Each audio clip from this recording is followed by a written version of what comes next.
I have no idea what this Nightbot is. Is it? Is it on my channel? I don't know. That's weird. It's very It's cool. weird. Huh. But Night. it's not. I mean, it's not a bot, is it? Because it's responding to the person, right? Or maybe it's.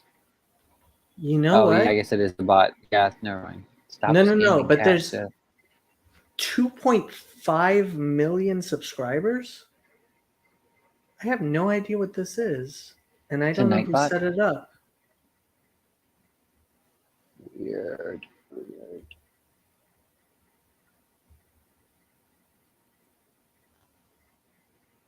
Huh. I'm gonna have to check this out. Somebody. Oh, maybe Gavin set it up for me. I don't know. Gavin, he seems to know his stuff, right? About technology. Gavin knows his technology stuff. Yeah. Yeah, he's a smart guy.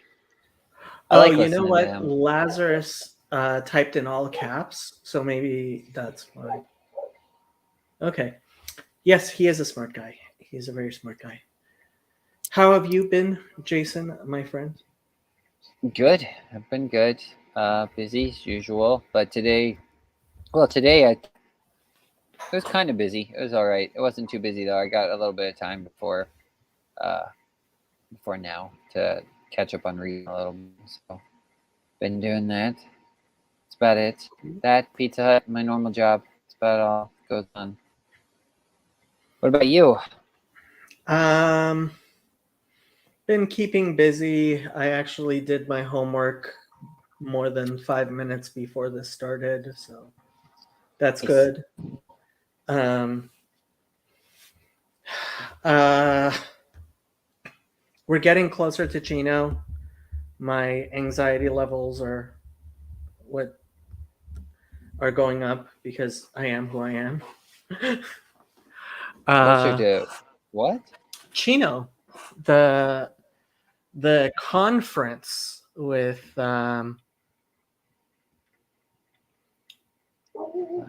hello Lazarus. Hi. Have you been with us before? I can't hear you. Cannot hear you, Lazarus. Sorry, your mic's Hold out. on. Is that There we better? go. Now I had we it can on. I had it on mute. How are you doing? I'm good. have you been with us before? No, I've been on some of the comments before, but that's about it. Aha. So, How'd you find my channel? Father Stephen. Oh, you're one of those people. Oh no. So you have a podcast? Yeah, I mean, I kind of dabble and I do a little bit of like eschatology kind of stuff. So, Ooh, yeah. eschatology. That's interesting. I try to make it interesting. I do a lot of Christian eschatology stuff, so I have a lot of people on, or I try to have people on. So me and my friend Brian do it. So Are you Eastern Orthodox? yeah, I'm Eastern Orthodox. Which flavor?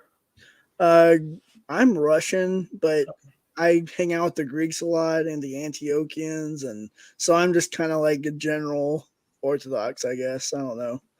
Aha. Well, So I won't ask you about the schism Russian? and which side of the schism sorry. you're on. So honestly, I'm on the Greeks side on a lot of it, but I just wish that the whole thing would just I wish they'd all just kind of quit doing that because the whole thing. I think the schism is stupid personally, but Yeah, it's all around money. I mean, it's just all money, pretty much. that's unfortunate. That's really unfortunate. But yeah, unfortunately, yeah, it is what it is. Father Stephen can correct me on that if I'm wrong, but to me, it's all just money and like it's a bunch of egos tripping. So know. I doubt very much Father Stephen will wade into those waters. Yeah, I think he'd probably be like, I don't want to talk about that one. But yeah, I mean, there's good people on each side. It's just, it's one of those things where there's Ukrainians out there that they want to worship Christ and they want to be canonical. And so the Greeks kind of were like, yeah, let's do it. And they didn't want to be Russians. They didn't want to be Russian Orthodox, which I can't really blame them, especially now, like, well, you bombed our city here. I had to move. I don't really want to be Russian Orthodox. I'd rather hang out with the Greeks, I guess, because it seems like you guys don't love us. I mean, I've heard that from some people, but okay, I'm gonna say something more controversial than I think right. any Eastern Orthodox Christian should. But good thing I'm not an Eastern Orthodox Christian, and I probably shouldn't say it either. But it seems to me that Kirill might just be under the thumb of Putin, and Bartholomew may not be the most capable of Christian leaders. I think that could be a fair assessment. I think. Yeah. Okay, before we start, we should do some prayers because I heard from the Eastern Orthodox one of my favorite sayings, which is theology without prayer is dead. So, Lazarus, would you like to start us off in a little prayer? Well, I guess I can. Father God, Father God, sorry, I'm on the spot here.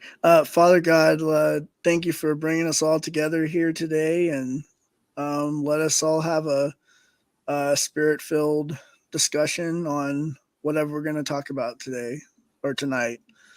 Amen. Amen. There we go. Good job. One of the best prayers we've had yet on this channel. Jason usually does it, and he's really bad at praying. So what are we going to talk about? I don't know. Was there anything in particular you wanted to talk about? No, I just decided to show up just to show up. So, well, you're very welcome. Jason, did you have anything you thought was appropriate? I'll check my phones. I've been adding stuff, of course, like I do. I was reading in Ezekiel today, though, but you said something, because this is from one of your videos back. I heard you say this. I think I heard you say this, that in Judaism, Moses is kind of the ideal that people strive to be like. Yeah. Well, I was curious why it's Moses and not David. Well, first of all, because Moses, I mean, he's in the Torah, and God calls him the most humble man, and there's certain stuff that David did that wasn't really that great. David is more a symbol of a repentant person in Judaism, whereas that's not to say we don't try to be more like David. I mean, obviously David is David, but first of all, I mean, the Torah, I am perfectly serious when I say that in Judaism, you can say that our scripture is the 5 books of Moses, and the other 19 books of the Bible are just explanations and additional to the actual Torah, which is the 5 books, because the 5 books of Moses says you shall not add or take away, right? And so, like, the Sadducees and the Samaritans, and I guess there were probably other people, believed that adding the other books of the Bible from the prophets was itself kind of like they were against adding the other books of the Bible at all, right? Yeah. And so modern Judaism is descended from Pharisaic Judaism, and the Pharisees believed, although Yosef showed me some places in the Mishnah where the Mishnah like calls out the Pharisees as like a particular group that the rabbis weren't particularly fond of. Like there's a bunch of criticisms of them in the Mishnah. So Yosef actually was like, we're a little too quick to accept the Pharisaic Judaism thing. And after reading those, I kind of understand where he's coming from. But the Pharisaic answer to that was that the other books of the Bible are just explanations. The Torah itself talks about other prophets, lesser prophets than Moses, right? And so these are the books we have from lesser prophets than Moses that aren't adding to the Torah or taking away from it, but explaining it, and they're lesser forms of prophecy that we have, like every other lesser form of prophecy that we have. But in a very real sense, the Jewish Bible is just the 5 books of Moses. Like when you go to a synagogue, it's the Torah scroll in the Ark. The only one that's an actual scroll. I mean, some places do have scrolls of the other books as well, and especially like printed scrolls of haftarahs and stuff. But during the synagogue service, we read the haftarah, which is the reading from other parts of the Bible. We read that out of even a normal book, whereas the Torah scroll is very particularly written on vellum, which is leather paper, and with ink by a scribe, must be handwritten. So a Torah scroll is something. Yosef says, I've started to colonize Jacob. You haven't just colonized me, Yosef. You're Moshel Bagoim. That was a little joke about him ruling over me. Anyway, but yeah, so Moses, like the life of Moses itself is Torah, right? It's like, and the Torah is, and Moses's prophecy is the highest of prophecy. Like Moses gets mentioned in the 13 articles of Jewish faith. David doesn't. Someone who doesn't believe in Moses is ultimately, I mean, that's like not believing in Moses is kind of fundamentally heretical to Judaism. The way, like, if somebody says David, so the Talmud says somebody who says David sinned is mistaken, right? And there are plenty of people who say David sinned, they're mistaken. But somebody who says something against Moses, God's, like, you remember what happened to Miriam when she criticized Moses? Yeah. That is actually one of the 10 Zechirot. It is one of the 10. So there are 10 commandments to remember things. One of the 10 things which Jews are commanded to remember constantly is what happened to Miriam. Like that's one of the 613 commandments, to remember what happened to Miriam. That's interesting. I didn't know there were 10. I know there's that one, the Amalekites. I'm curious what the other are. There are various listings. My prayer book, which is from the Chidah, has 10. I think there are some people who list 6. Yeah. Well, it was Um, just we can pull him up if I you don't know. want. Okay. Well, yeah. I mean, we can do that. I was just curious. I wasn't necessarily trying to put you on the spot or anything. I was just because I remember it's a while back you kind of asked me a similar question when you said, when you were kind of saying like, well, with Christians, why is it Jesus? Why not Moses or this or that? I was just kind of Mhm. curious out of all the biblical figures, why in Judaism there was an emphasis on Moses. I mean, it makes sense that there would be, but then I was just thinking about David, and there's the whole verse where, like, it says where Christians seem to emphasize that one where he's a man after God's own heart, or God says that some make that statement about him as well. And so, Well, the one I'm sorry, go ahead. the Mishnah in Avot says there are three crowns. The crown of priesthood, the crown of kingship, the crown of Torah, and then it says the crown of a good name is greater than all of them, right? And so priesthood and kingship, those are things that are hereditary, whereas Torah is something that each person can aspire to. And that's why Maimonides says that anyone can aspire to be like Moses because he was a teacher. He was the Moshe Rabbeinu, our rabbi, our great rabbi. When it comes to Aaron was an important person, but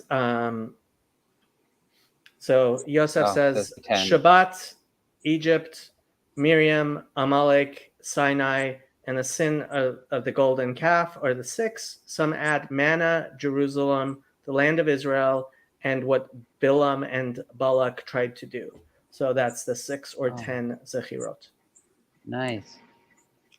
Because Yosef actually remembers the things that Jews are supposed to remember, as opposed to me.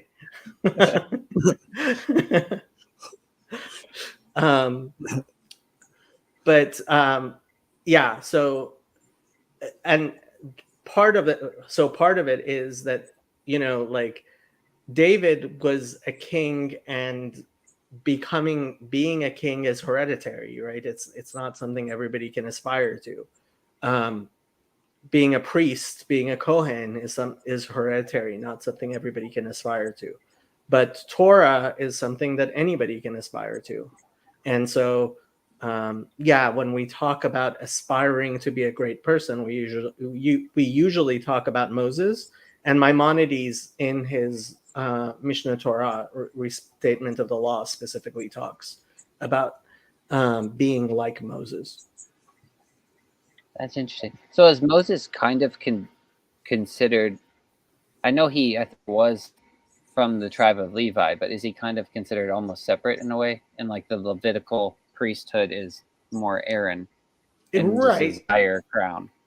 So I mean, I'm sure Chezi, who is a Levi, would say it was very important that Moses was a Levi, but we also actually, I mean, there are places I remember reading that the reason why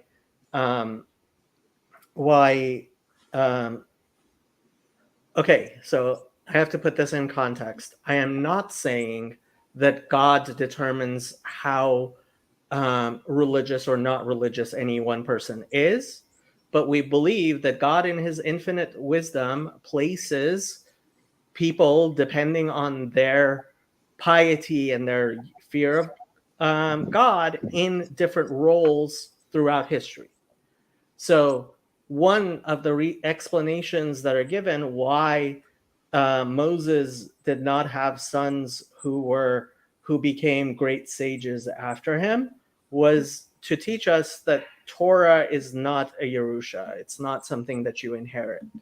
And so his sons were not the greatest of people. Probably better than me, but still not considered the greatest of people. And he did have two sons. So, I mean, he was a Levi, but very few people talk about how he was a Levi, as opposed to his brother and all of his nephews who were priests. In fact, right? So being a Kohen is a subset of being a Levi. The Levitical priesthood are people who are descended from Aaron within the tribe of Levi, and the tribe of Levi did have its special place. So it's the castes within Judaism are Kohen, Levi, Israel. So I, being Israel, I'm not a Levi, and I'm not a Kohen. A Kohen is a Levi, and he is kind of Israel, but we don't usually refer to them that way. And as I pointed out to Chezi, unfortunately, his father cannot be the Messiah because he is a Levi. Oh yeah. I was really hoping, but it doesn't. It's yeah. Is the Messiah specifically coming out of a certain Tribe? tribe? Yeah. Yeah. So he it has is the to tribe be, of Judah.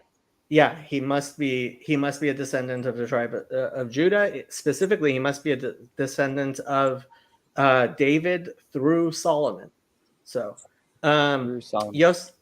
Yosef says he has many of the traits of Levi, especially the willingness to fight, but he used being born under Mars to fight for the Jews and the oppressed, unlike Shimon. Okay, I have Under no Mars. clue what What? you're saying. What is I that? am the sign of Mars. I don't know what he's talking about. It's getting this planetary stuff. I love it. Let's do it. Yeah. What was I? What I was gonna ask another question. I can't remember what it was. Oh, man. Before you put that, I was just like, oh, okay. Well, that's a nice thing to say about him. He's got the traits of Levi. Yeah. And I was like, that sounds good. And he's like, under Mars. I'm like, I don't know what he's talking about either. Yeah. Yeah, I used to basically not pay attention to any of that stuff, especially because all the Kabbalists say that the stars are out of alignment now because of the spiritual darkness that we're in. Hey, Garth, you're welcome to jump in, unless you're still at work. It's pretty late for you to be at work, though. Born under Mars, a murderer so or it says, a butcher. So Yosef says it's a reference to a sugya, that's a paragraph in Brachot, that is a tractate of the Talmud. One born under Mars can become a murderer or a butcher. So that it's the constellations. And Garth apparently at this hour is still pushing buttons because he's trying to save up for that engagement ring, and he needs to buy something that has at least a 1 carat diamond. So he nice. So yeah, go ahead. So I was gonna ask, so the Messiah figure, is it mostly just a kingly figure, or is it king and like more of a Melchizedek figure, king and priest or something? Well, okay, so the priest thing, I mean, so we can actually probably pull up so wait, here's another. While you're doing that, I remember my other question. You said, when you said from the line of David through Solomon, and you said through Solomon, what does that mean exactly? Just like, well, David had other children other than Solomon. Yeah, okay. But, well, I guess why I was asking is because Solomon married all these pagan women, too. So it seemed like the line that you would, like, then the Messiah could almost come from anywhere, from even, like, a Gentile or something. No. No.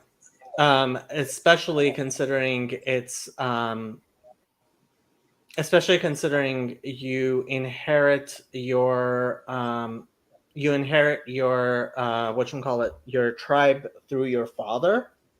Okay. So if the mother is not Jewish, then you don't have a tribe, you're not Jewish. If the mother is Jewish and the father's not Jewish, then you don't have a tribe. If Okay. so, yeah, both parents have to be Jewish. What was I for? Craftsmen of the Apocalypse. Did Solomon marry any? I mean, I would assume he probably married Jewish women, but I don't know that it's stated in the Bible. I know he marries the Egyptian. I'm pretty woman. sure there were kings who were descended from Solomon, I'm not sure exactly how it goes, but I mean, the exilarchs still were ruling until about 1,000 years ago, and there are plenty of people, including my rabbi, who are descended from Rashi, who's descended from David through Solomon. So my rabbi could be the Messiah. I doubt it very much, though. All right, what are we pulling up? We are pulling up the 4 craftsmen in Zechariah 1:21. Joseph said, "You're taking me too literally, just a metaphor to one who has a temper or violent tendencies." Levi and Simeon, right? Shimon misused this in Sechem, but Levi is able to redeem this trial. But the Dinah incident, when all those people get circumcised, yeah, that makes sense. I mean, I know the under Mars, or the god of Ares, is I think a god of war, but he's also kind of like a god of passion. So that's why he's always hooking up with Aphrodite or something. So it's just kind of like your zeal is too much or something like that. I don't know, but I could be wrong in saying that. And Garth is actually working on that ring. I'm very proud of him. Okay, so let's look at Zechariah. He needs to get a blood diamond. That's what he needs.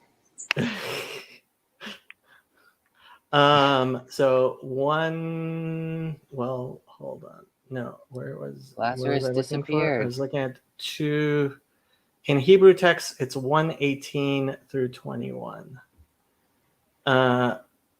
Okay, so they for some reason have it this way. Okay, so 2:1. Then I lifted up my eyes and saw, and behold, 4 horns. And I said to the angel that talked with me, "What are these?" And he answered me, "These are the horns which have scattered Yehuda," that's Judah, "Israel, and Jerusalem." And the Lord showed me 4 craftsmen. Then said I, "What are they coming to do?" And he spoke, saying, "Those were the horns which scattered Yehuda, so that no man could lift up his head. But these are come to terrify them, to cast out the horns of the nations, which lifted up their horn over the land of Yehuda to scatter it." I lifted my eyes again and looked, and behold, a man with a measuring line in his hand. Let me see where. Gosh, I love this book. Talks about. So the Talmud says that the 4 craftsmen here are Mashiach ben David, so the Messiah from the tribe of Judah, Mashiach ben Yosef, and that's the Messiah from the tribe of Joseph, Elijah, and the righteous priest. And we know from the Dead Sea Scrolls that people at the time were generally awaiting at least 2 messiahs, one priestly messiah and one Davidic messiah. And they were also awaiting Elijah to announce the Messiah. And rabbinic tradition, Jewish tradition, has that there was a Josephite Messiah. So those are the 4 craftsmen. And I would say they are 4 different people, although especially if you read the book of Hebrews, Christians generally rolled everything up into 1 or 2 with John. I mean, a lot of people said John was either the priestly Messiah or Elijah, because John was actually, both his parents were priests, right? Were Kohanim, were from the priestly caste, right? And so that's one theory I have seen, which talks about before Christianity got going with the whole Jesus thing, it was more a Jesus and John thing and two messiahs. But then, like, the Gentiles all started going, we don't like this John guy so much, and kind of cut him out of the picture. Yeah. There's a lot of theories like that, especially from critical scholars and stuff, and obviously Christians don't agree, but that James and John were both people who were variously diminished in the Christian scriptures over time.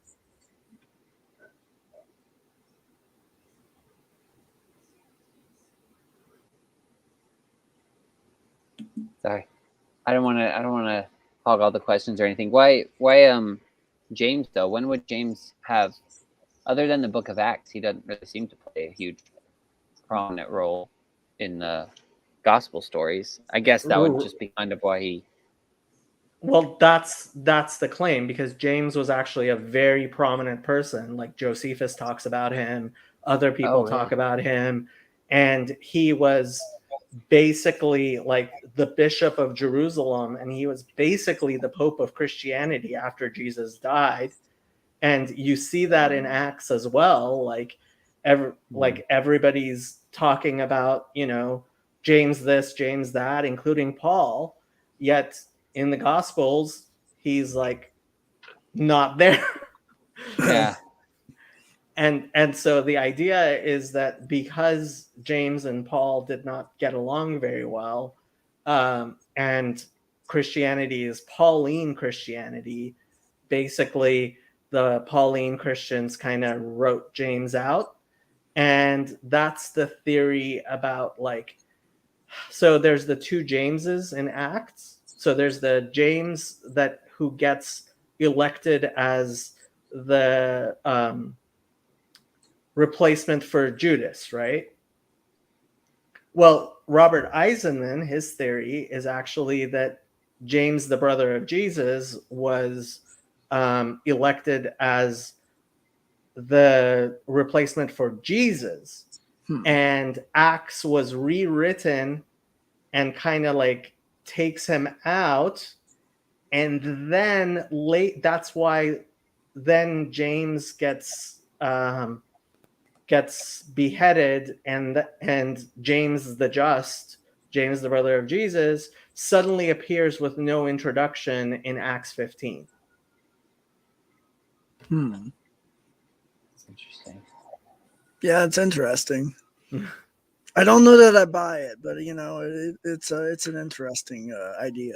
Well, if you do buy it, then you're a heretic. Yeah, true. I think I probably would be. Well, scholars have to write articles, so I get it.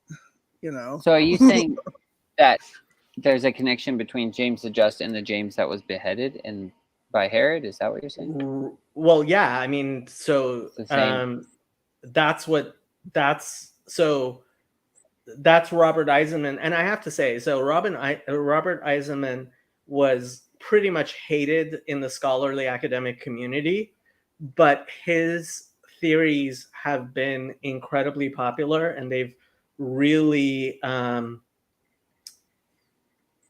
they've really been much more influential than outside of academia than inside academia, and they've kind of been pushing academic studies from the outside. Unfortunately, he's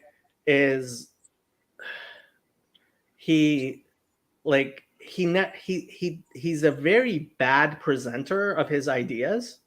Like, I read his book, James the Brother of Jesus, which has been very influential, and he rambles. Like, it's 1,000 pages long, and frankly, I think like a good editor could put it down to 200 pages.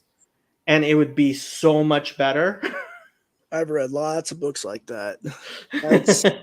That's unfortunate. It really is, because honestly the stuff he has to say is really interesting, but like he like all the way through he kept on saying later we will prove, and I read all the way to the end and I'm like, you didn't prove what you said you were going to prove. Right. He just keeps putting That it in there reminds to me of keep you when I reading. read that reminds me of when I read The Enchantments of Mammon. I can't remember his name, Eugene McCarr or something. And it's a good book, but like the dude could have wrote it like in 100 pages, but it's like 350. I'm like, gosh, this dude's just going on, not making his point here. I mean, he's trying to make his point. I get it, but it's like, oh my goodness. Chat So GPT. Yosef, funny thing is, I True. made a video about that book, and like I was sitting around trying to like summarize what I had read, and somebody mentioned, I think in the chat, try Chat GPT. So I did, and Chat GPT, like I was looking at the book and Chat GPT was saying all kinds of stuff that's like not true, especially there are charts in the back, and it was obvious that ChatGPT couldn't understand the charts. And I'm like, hey, did you see the charts? And ChatGPT is like, I don't have access to charts and images. So it's like, okay, well, I guess Aw. you're a bad way of summarizing that book. Yeah, when it goes really when it gets like when it goes good, it goes really good. But then when it goes bad, it goes really bad. And then you're just like, ChatGPT, I think you're drunk.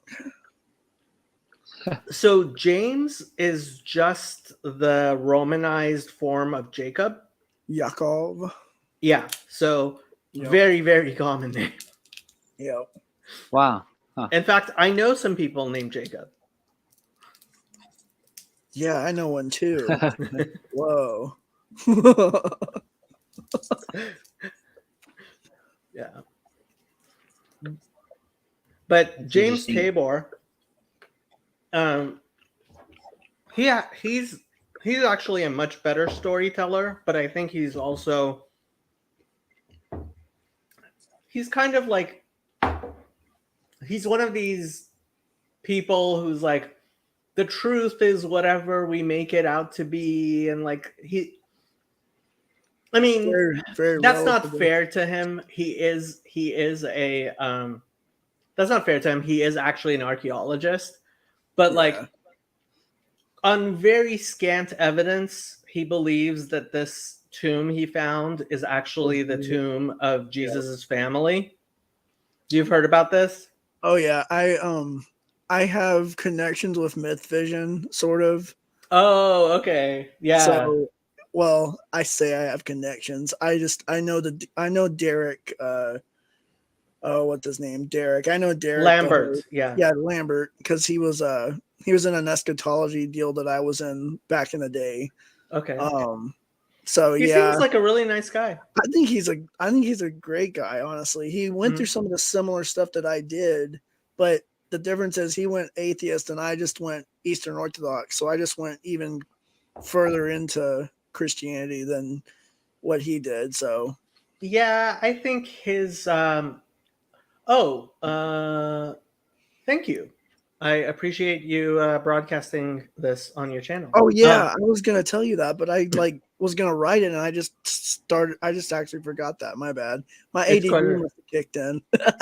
No, I'm very glad you did. We have. Gosh, I was even gonna ask you hey, is this okay? I know I just did this, but is this okay? I have it enabled because it's good. Although one time somebody who I didn't even bring up Uh-oh. was able to broadcast to their channel. I don't think they allow that anymore. No. It was actually Claire, who's one of my favorite people. Not one of my Oh, favorite. okay. That's what I ask you. And she popped in and I didn't even put her up, and she was streaming my channel to her channel. But I guess I don't care. I think it does allow it. It's just you have to tagged the other person and other stuff like that. So, Mm. which I think I did. So I hope I don't get a copyright for that, but it's whatever if I do. So- No, I mean you would only get a copyright if I were to enforce copyright, and Oh, I okay. wouldn't do that. I wouldn't even know how to do that. Hey, if anybody wants to actually listen to me, I'm shocked and flattered. I mean, I like some of the stuff that you guys pop up. It's pretty good. I like hearing the Jewish perspective on stuff. So Why are you listening to me?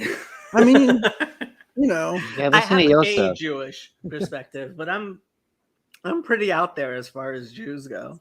I think you're all right.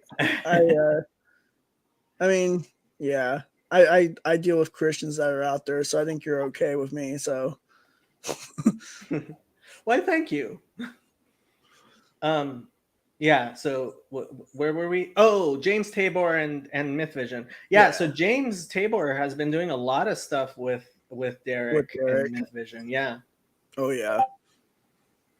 Yeah. I mean to get his translation. I heard him talk about his translation of the Bible. He's only done Genesis so far, but I really liked the way he does it.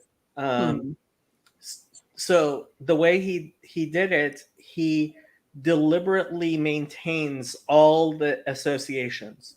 So like if the same word is used in Hebrew, he uses the same word in English every time, so that you can see the associations. And then he tries to like retain the whatchamacallit, the sense of the words as much as he can in English. So I think like for the serpent, he actually uses like the shiny skinned one. Oh, okay. Yeah, something like that. Because Nachash is related to bronze, and and being shiny in Hebrew. Nahash Interesting. Yeah. Yeah. There was something interesting. Oh, go ahead. Sorry. No, you're good, Jason. No, you go. I was Okay. distract this. No, I'm looking I mean, something up anyway. okay. I mean, James Tabor. I don't know. I think he's interesting. I mean, I've listened to him a few times on those podcasts, and that's really all I've listened to, honestly. But I mean, I think kind of like his. I mean, I think that he's out there with his like Jesus in the tomb thing, and I don't even not even from like just well, I'm a Christian, so I believe Jesus is in heaven kind of thing. Like I don't like, even if I was an atheist, I'd probably be like, okay, I don't know that I agree with his conclusions here, because it's kind of like, oh yeah, this is this because I said so, but it's like, okay, like, and I want to be fair too. Like he has put on some pretty.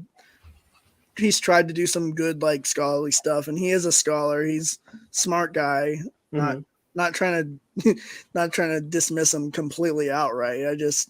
I don't know that I buy his scholarly take on that one, and that's not even just because I'm a Christian, but I think I agree with you. Yeah, I'm reading the Jesus Dynasty. I think he takes things a little bit too far, but I think I think anybody who disagrees with me is taking things a little too far. Like I'm the only one who actually knows exactly what happened 2,000 years ago. But he has a lot of interesting stuff, and the fact is he worked on actually digging up a lot of things. You know, he's actually been like the one digging things up. So that's pretty cool as far as I'm concerned. right.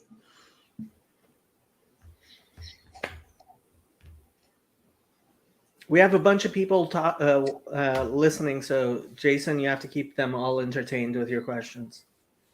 I don't know if my questions are entertaining. They're entertaining to me.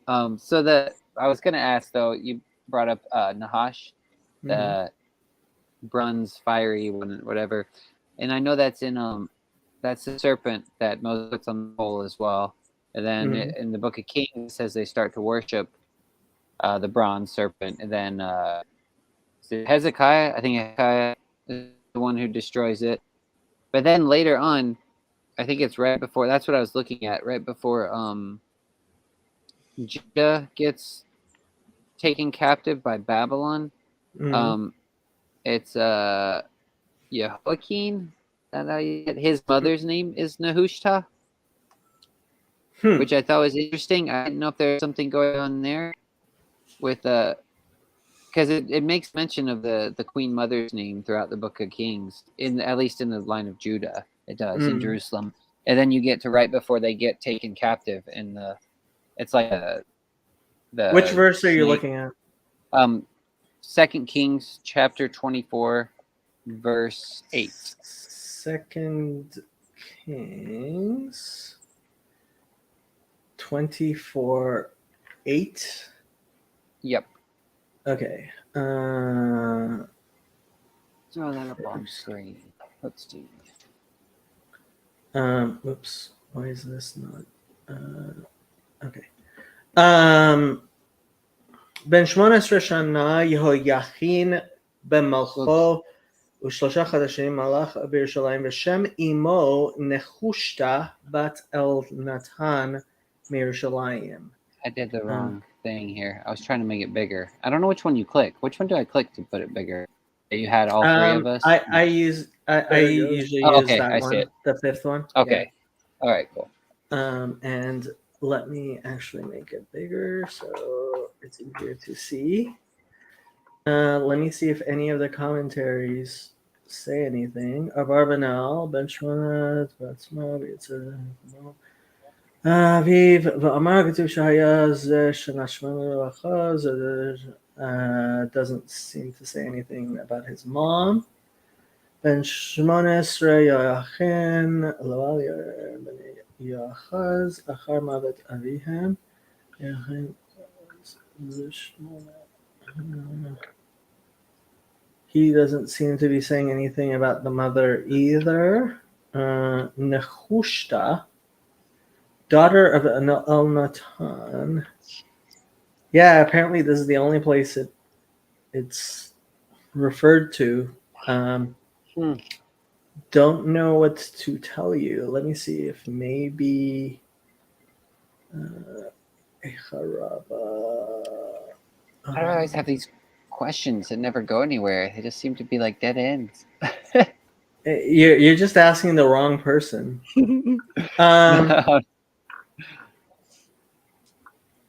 So this is the Midrash, Echaraba.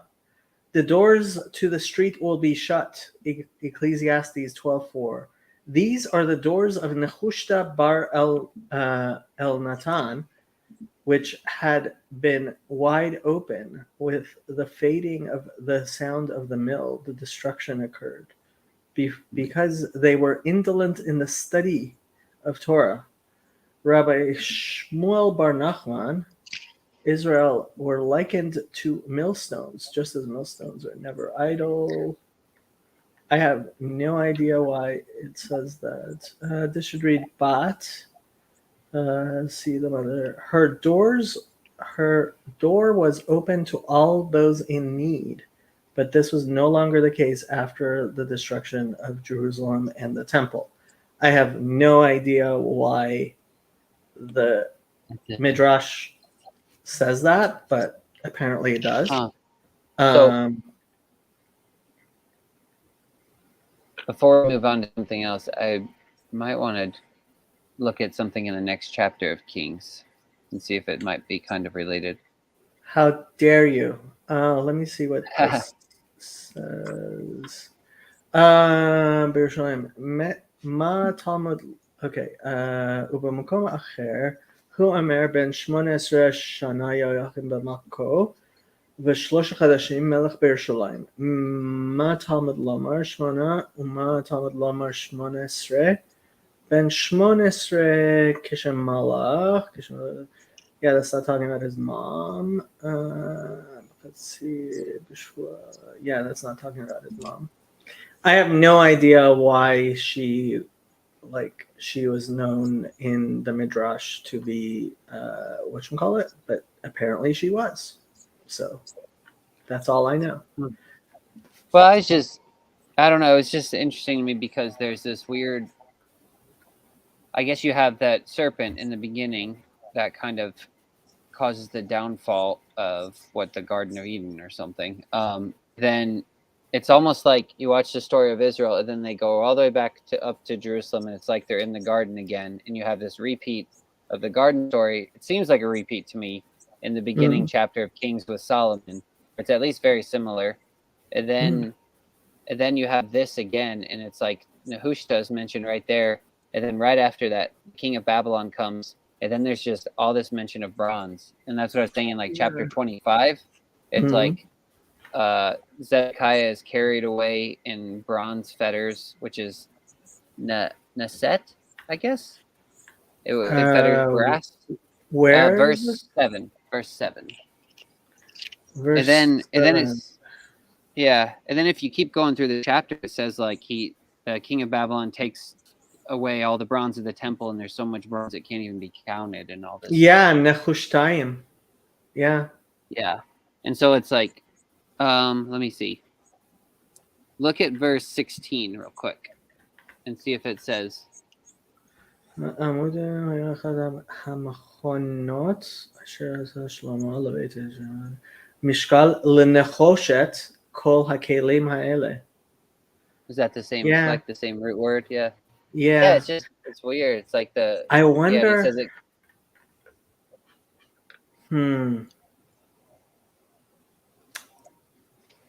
Yeah. I wonder if one of the if somebody actually says anything about Nechoshet in, well, lots of places, but let's see.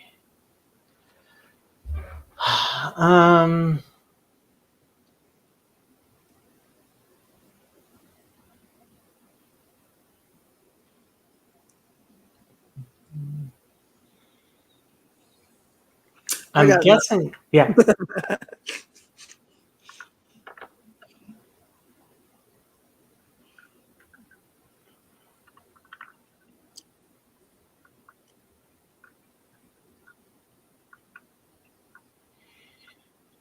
I'm guessing there is some rabbi who has in detail explained the symbolism of Nechoshet.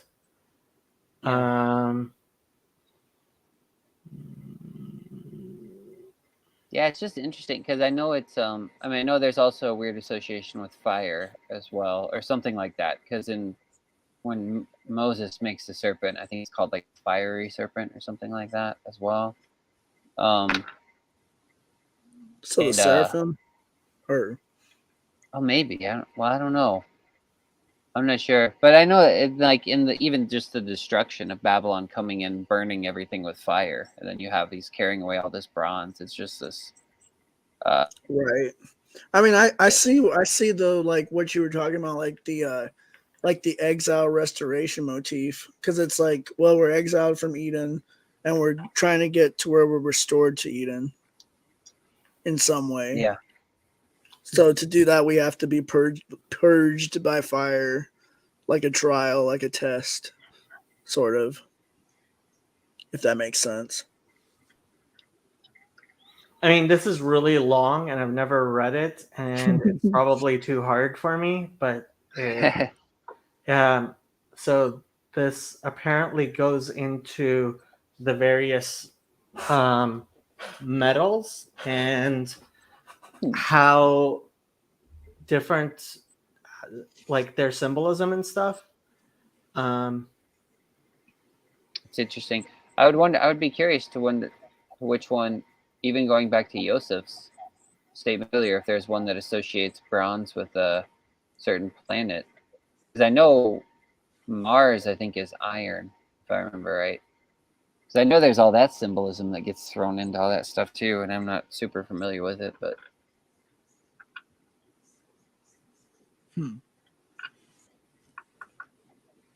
Let's see. I think Saturn is lead. I don't know what bronze is though. I don't know. I just remember that Jupiter is like the name is like listed in or I've heard Japheth is Jupiter because I mean I've heard that one before. Yefet and Jupiter. I am Yeah. not. Yeah, I'm not. I've heard that one before because what is it? It's like the derivative, like there's a derivative etymologically, and it's Iapetus, and then it's Oh. and then it's yeah, Oh, and then it'll be Jupiter. interesting. I had never heard that. Yeah, yeah, Who because is this? it's. Oh, I'm sorry. No, sorry. Who's Yefet? I think Who it's is that? Japheth, Noah's child. Yeah. Oh, okay, that one. Okay, yeah. Because Oh, that's where interesting. that's where they get like, oh well, this is where the Greeks came from, and this is why they worship Zeus and who is Jupiter. Like Ah, because it's yeah, I mean that's what some of the Second Temple stuff I've read were saying, anyways. wow, that's fascinating. And I mean He did it go to kind the, of yeah. I think went that area, right? Didn't he go to the seacoast or something like that? I don't even remember. Yeah, I mean that's kind of what it says is that they populated what would be Greece now, so or what would be Greece at that time. So Yeah. From Um, these, the coastland peoples of the Gentiles were separated into their lands. Huh. yeah, Oh. but then like you said though, like because I've tried to see if I could find anything like, okay, does Noah's son here equal Saturn, or and I'm like, I haven't found that one, so I'm like, okay, well, I don't know. Yeah. It all seems to be like kind of what Joseph was saying. Like there's a way you can get too particular with it, I guess, and it's almost like a loose symbolism or loose metaphor that remains there. But that's why I was Yeah. interested in. I brought it up before about the Book of Esther too, because in the Book of Esther, there's all that weird planetary stuff going on too. It's like in the background of it. Well, and yeah, Kinda and don't- if you read the what is it, the Septuagint version, like it actually has dragons in it and everything, and it's like a What? yeah, I mean it's like a direct, it's like a it's got a bunch of references to Marduk and the dragons of Babylon and stuff like that. And like How have I not read this? Daniel does it too, where it's like Bel and the dragon. I have I read think, yeah. that. I read that Yeah. a few times. It's a true Um, story for sure. I think so. I'm not. I think so too. I'm like, man, read that book. It's so Jason's like, this is a cool story. It must be true. right. Well, in terms of at least symbolically, it seems like it's true. There's Heck just some yeah. weird stuff going on there.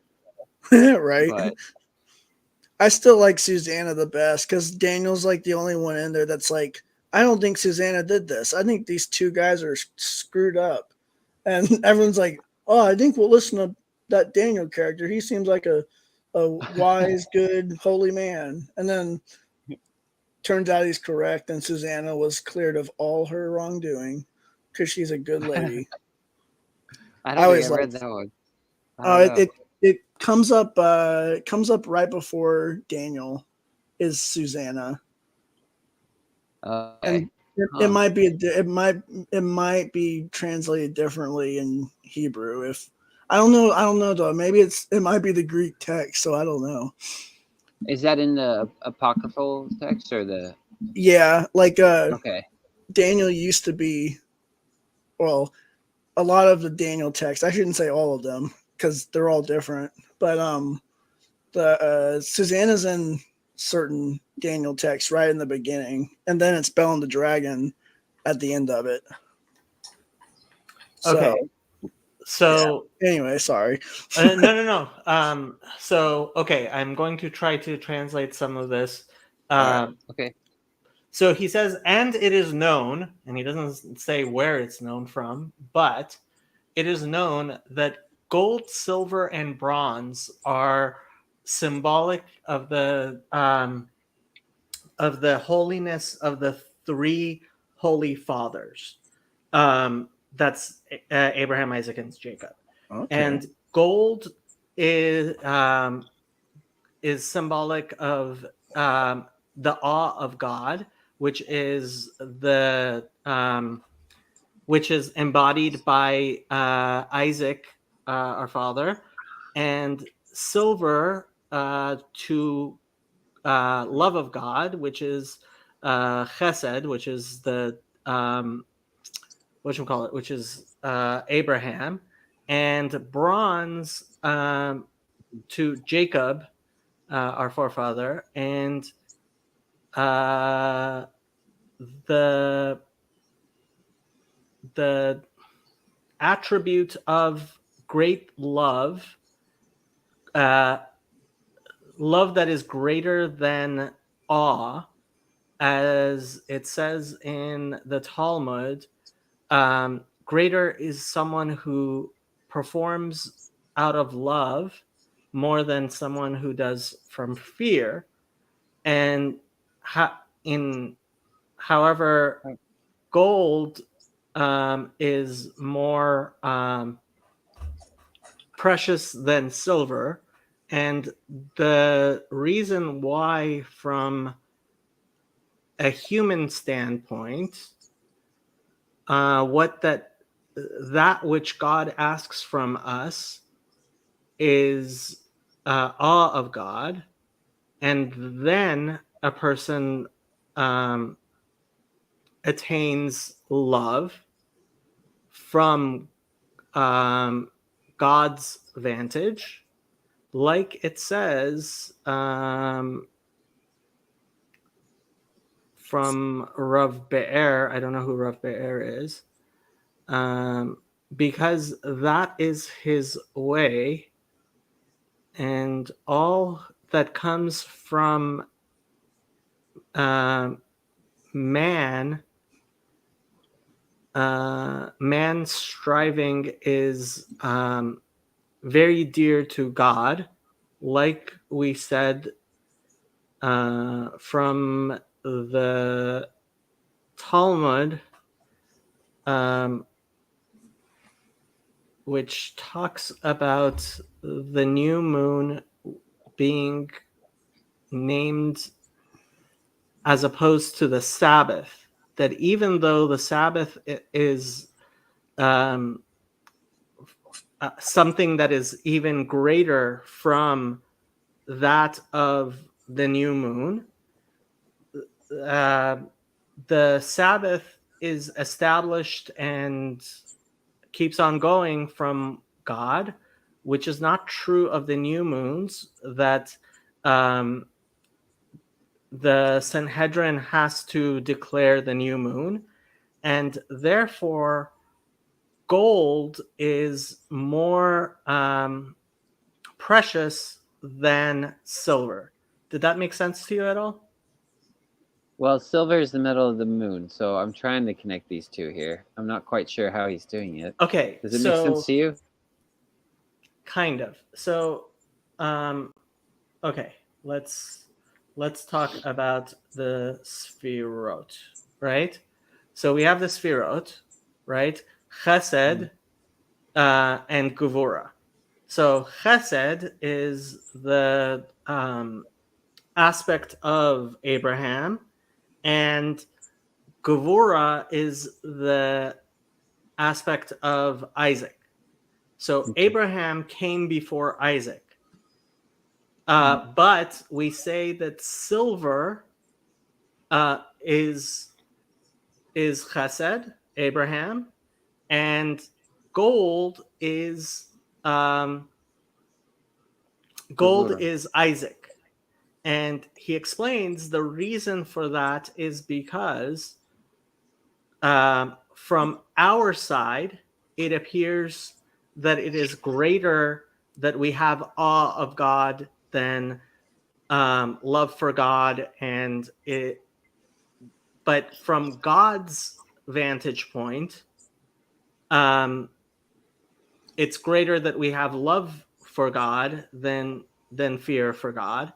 And so that's why, from our vantage point, it appears that gold is more valuable than silver, and he explains using the Sabbath and the new moon, because the new moon is something from our vantage point, like we're the ones who establish it, whereas whereas the Sabbath is something that God establishes, and the Sabbath has a higher holiness than the new moon, but for God, it's the new moon which is even more dear to him, because it's something that we do as opposed to something that he does. Okay. Did that make any sense? It kind of makes sense. So if you're looking from our vantage point, Sabbath is more holy, but from God's vantage point, it's not that the new moon is necessarily more holy, but more precious or something. Yeah, exactly. It's more precious because it's something that we kind of offer up to God, as opposed to something that God, even though, like, okay, God, like the Sabbath has greater holiness in reality, right? But for God, the new moon is dear because even though it's something that comes from us, it's Yeah. yeah. I mean, I'm kind of thinking too, like, I mean, silver has more uses than gold does, you know? Like, I mean, gold, yes, gold is like amazing because you can be like, oh, I'm rich, I got gold. But like silver, you're also rich, but you also can use it for other purposes. So, I mean, because Interesting. it's a better metal than gold is, and it's I think it's easier to find, right? I think so. Well, I think part of it is gold is so soft that if you like make things out of Right. gold, they don't last as long. Yeah. But then he starts talking about bronze, which is Jacob, which is beauty.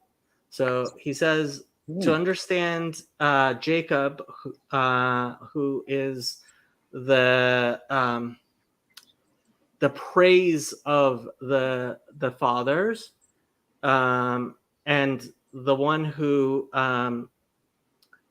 combines them,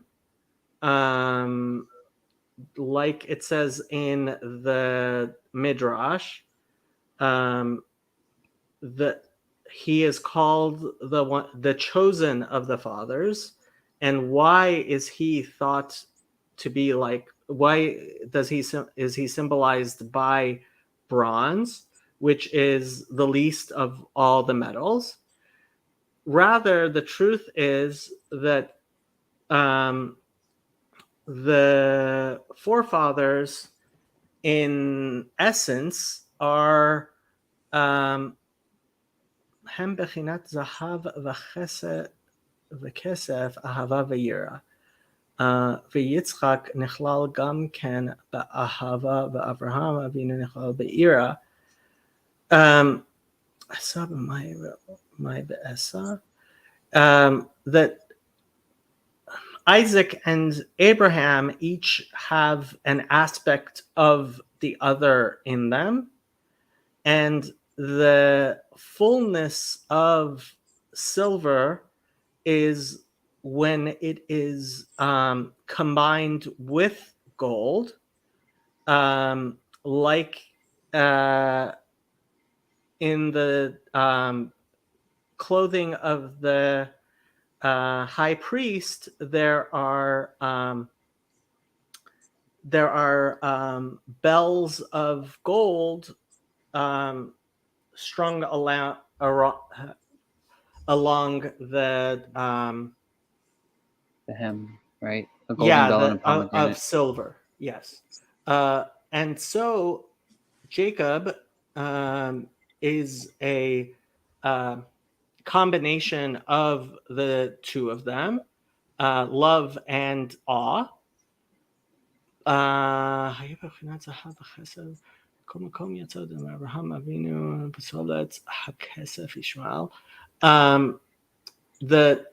But we see that Abraham had Ishmael right?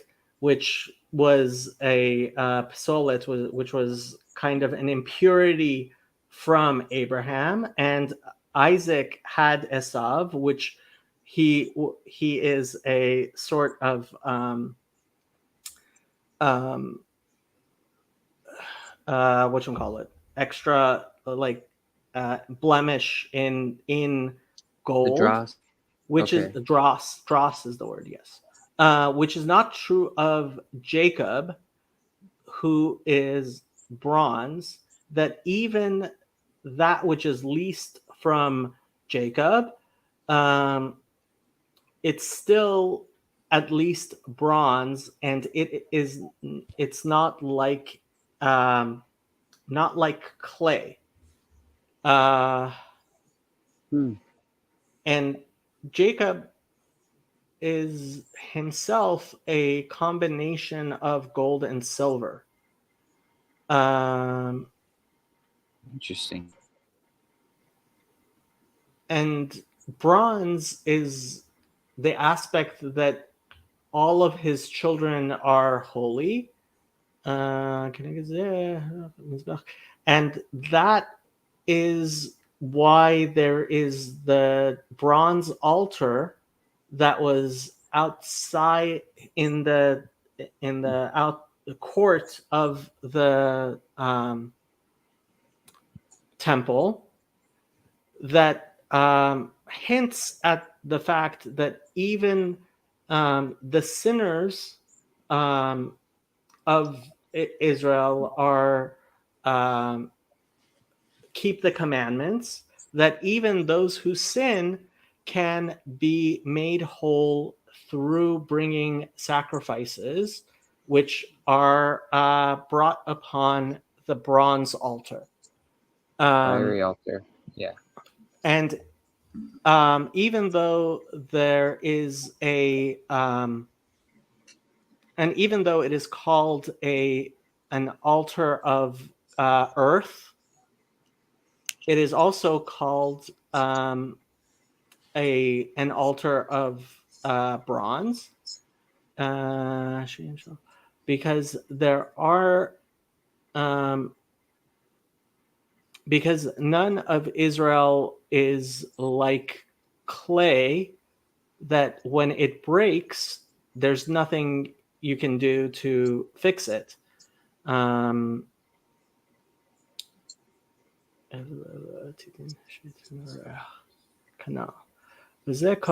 this is the power of bronze, that something that comes from it. Therefore, Jacob, right? All the sons of Jacob are Israel, as opposed to Abraham and Isaac.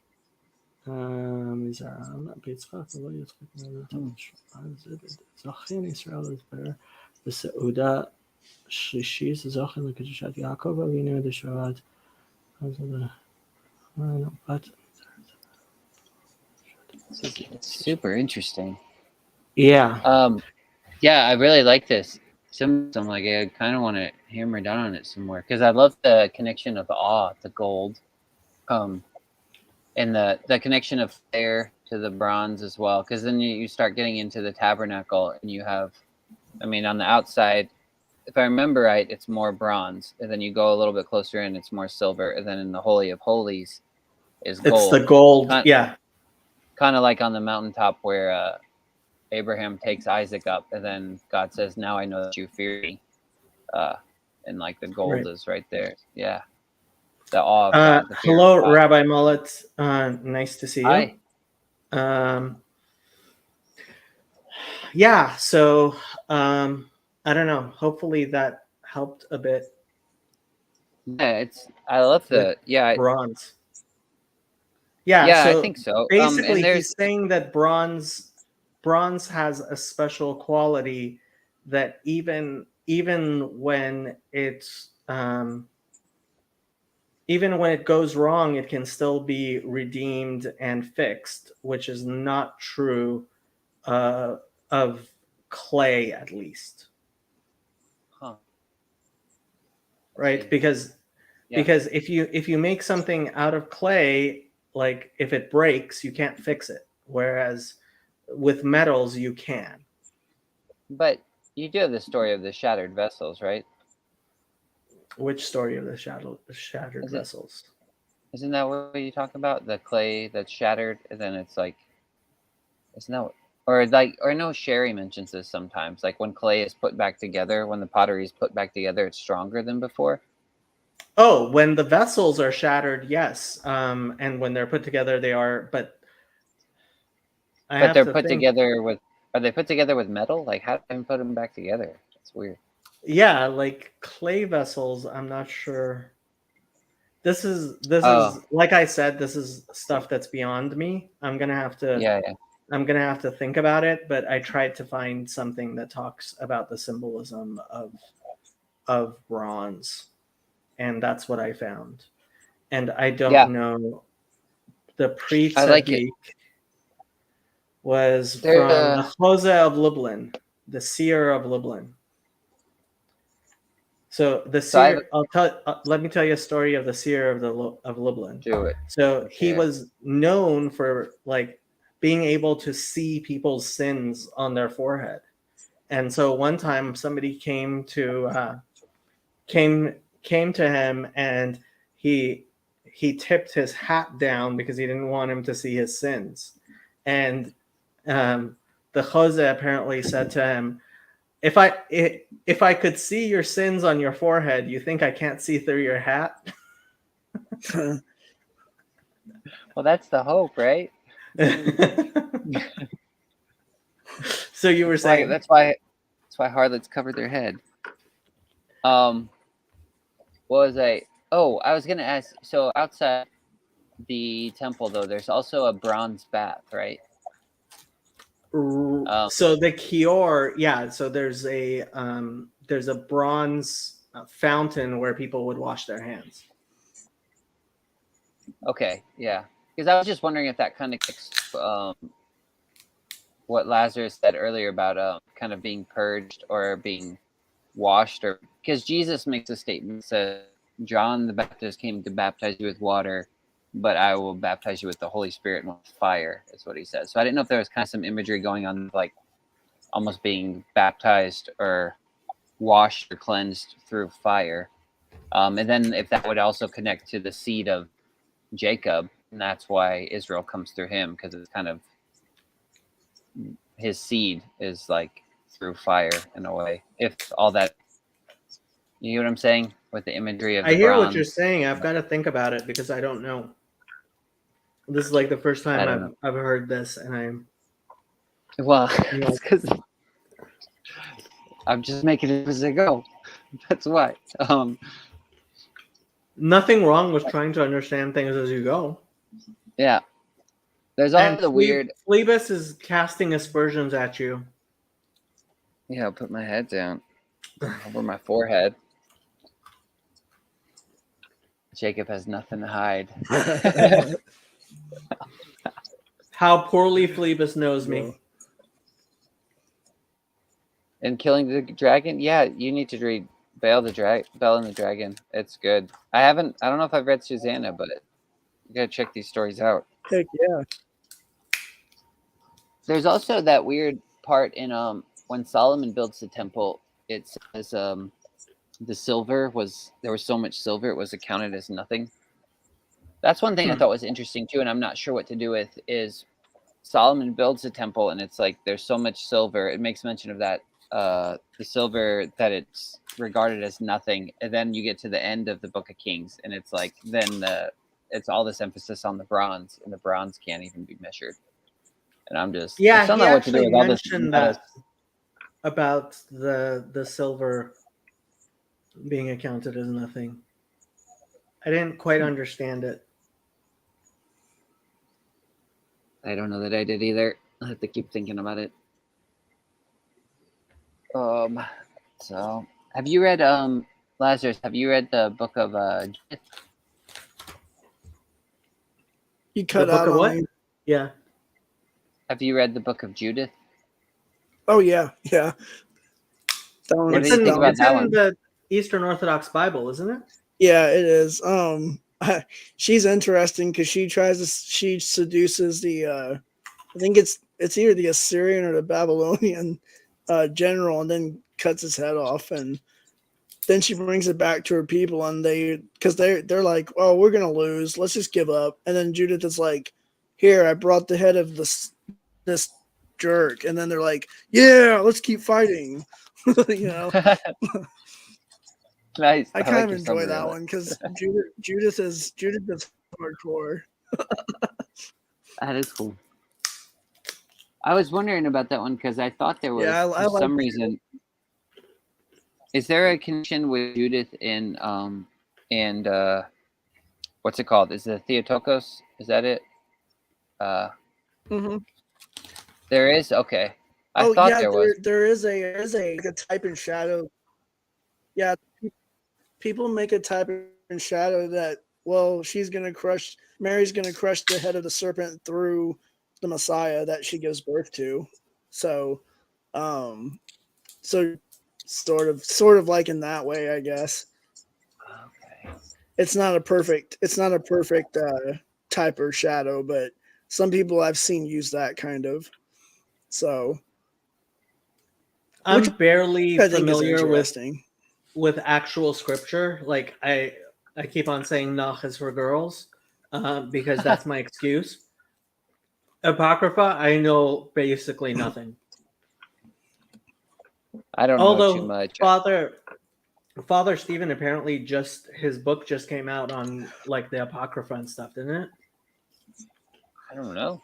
Oh, I've read a bunch of it, like Tobit, and um, there's some other stuff in there, and you kind of have to, because well, at least for me, like if you read Revelation, it's like, well, God and the seven spirits are around him. I'm like, well, what does that mean? And then a Protestant reads that, and they're like, what does that mean? And if they don't have the Apocrypha, they're not going to read Tobit, and where Tobit's like, Raphael, the angel, is one of the seven spirits of God that's at his throne. And it's like, oh, Revelation makes sense now that I know that, or at least that part. I shouldn't say that it all makes sense. That'd be a little bit of an ego trip for me to say that. But yeah.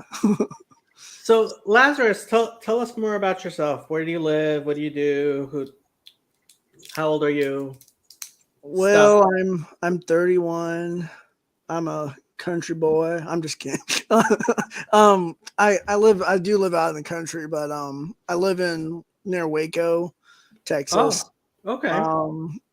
Yeah, I mean I'm Eastern Orthodox. I was raised Protestant, went Orthodox. Mm-hmm. What did your parents think of that? They were like, "What are you doing? What are you joining?" And I was like, "Have you watched My Big Fat Greek Wedding?" They're like, "Yeah." Like, I'm just going into that. So a lot of times I just like explain stuff like I would if I was a Catholic, and then yeah. So a lot of stuff like I'll say like stuff that a Roman Catholic would tell his parents, I guess, because otherwise they're like, "Oh, what is this?" Yeah. So your parents, okay. So, but they don't think you're going to hell or anything like that. They're not worried about your soul. No, they're just happy that I'm in a faith, I guess. So Okay. yeah. So what do you do? I don't do anything at the moment, but I'm trying to get to where I had like a bunch of surgeries on my leg. So yeah. I haven't been able to like work for like 5 years straight. So Ew. yeah, but I am starting to get to where I can like I'm going to try to go get my master's at some point and get certified to teach. So Okay. that's part of the plan. Seminary at some point. I'm thinking of doing the priesthood. So we'll see. Well, you have to find a wife before you get ordained, or you won't be able to do it after.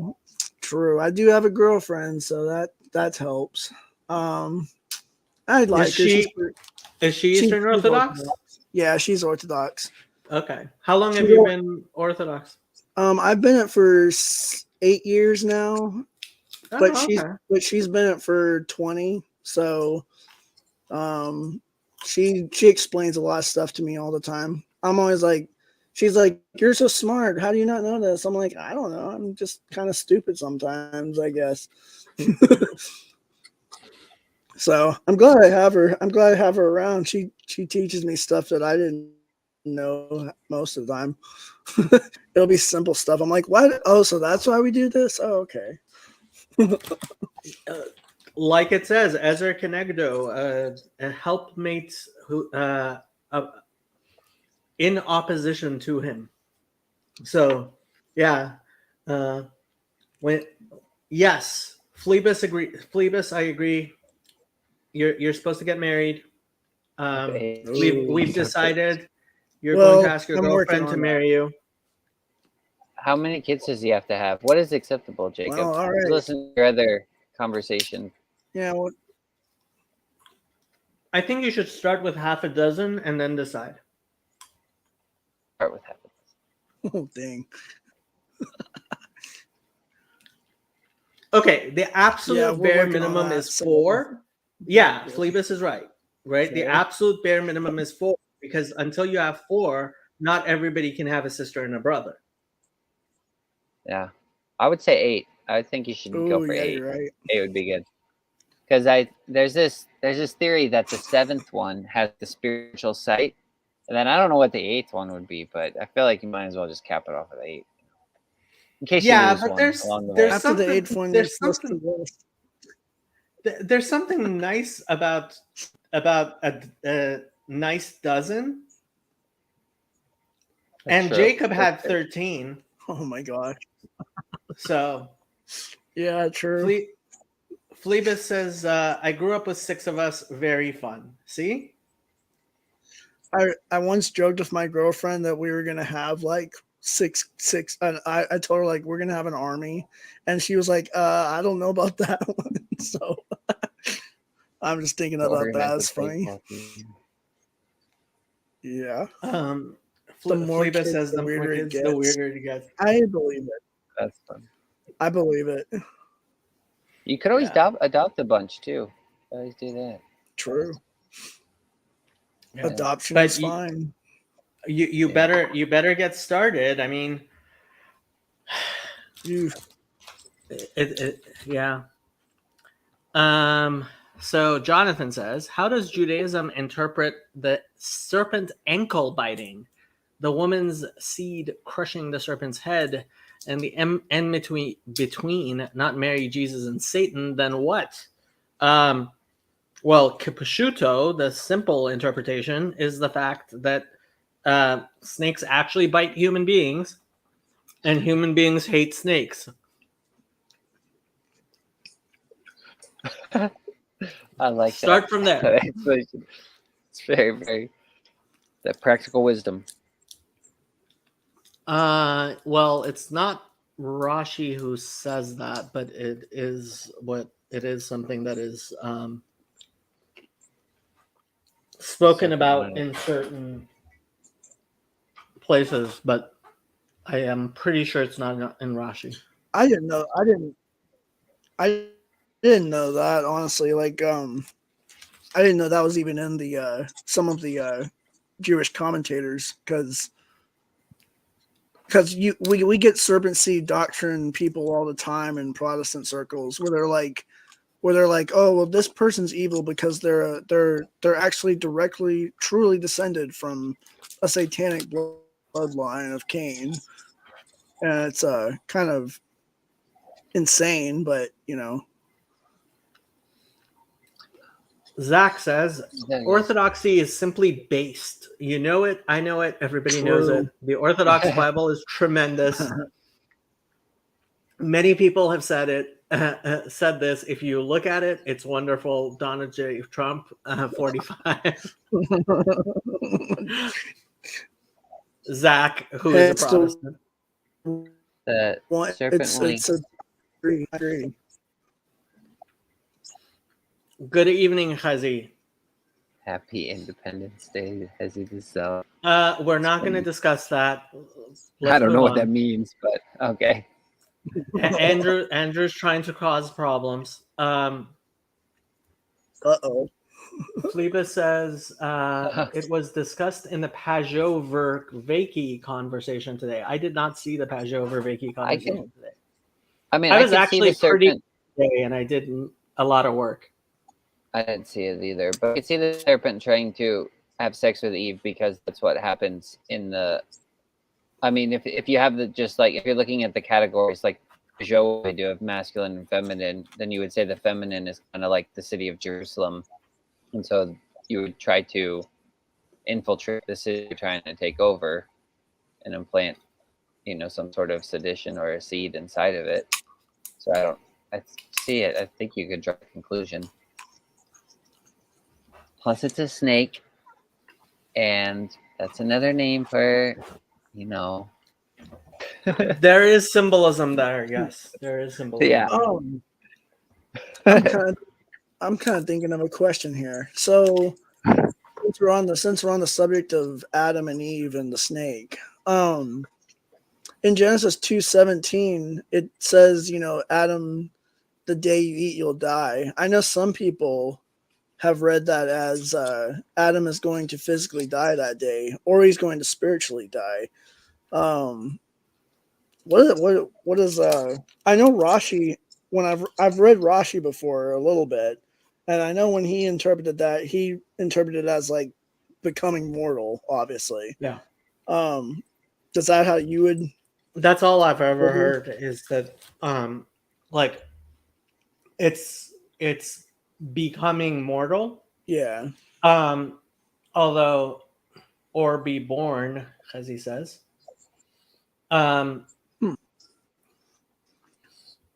Yeah, so there is the interpretation that after the sin, like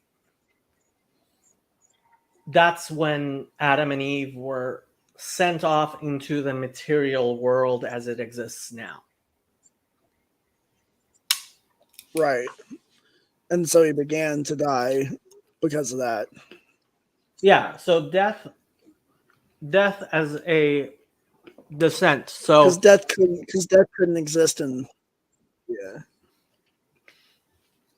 because death couldn't exist in Eden, in paradise. Right. So, or I guess it could have, but that's not the way God intended for it. So that's not the way God see did it. I've had people debate. Yeah. See, I've had people debate me all the time about this, and I'm like, that's not the Jewish or the Christian understanding of the Bible. So, yeah. That Adam actually died that day? I thought I'd ask that. Yeah, some people try to make it out like, oh, well, he died that day. Like, he actually died. Or they say, well, he just spiritually died. And then that led to his dying. And it's like, okay, like, I think it's just saying that he became mortal. Plus there's tradition in Jewish and Christian commentators that when he gave the skins to them, he didn't kill an animal inside of the garden, because that would mean he let death into the garden. So they just people say that that's putting mortality onto them. So I'm just thinking, like, Adam, it says Adam lived so many years after Cain and Abel, and right. Like I have no idea how you make that work. I agree. It just doesn't seem like that's a plausible interpretation. I mean, the only thing I could think of is if somebody were to say he died and was resurrected in some way. Right. Well, and you even have what is it? Is it the it's a Second Temple Jewish story text. And it's like it's not in the Bible. It's it's not in the Torah either. It's it has Adam's dying. He's getting sick, and so he sends his son to go to the Garden of Eden to see if he can get a plant that will help heal him. And then God basically says, like, you're not going to get this fruit, but because you've been faithful and repented, I will give all of your descendants a resurrection at some point in the future. Huh. This I Is have it this never one? heard. Yeah, it's which one is it? It's I don't know if I might be butchering this.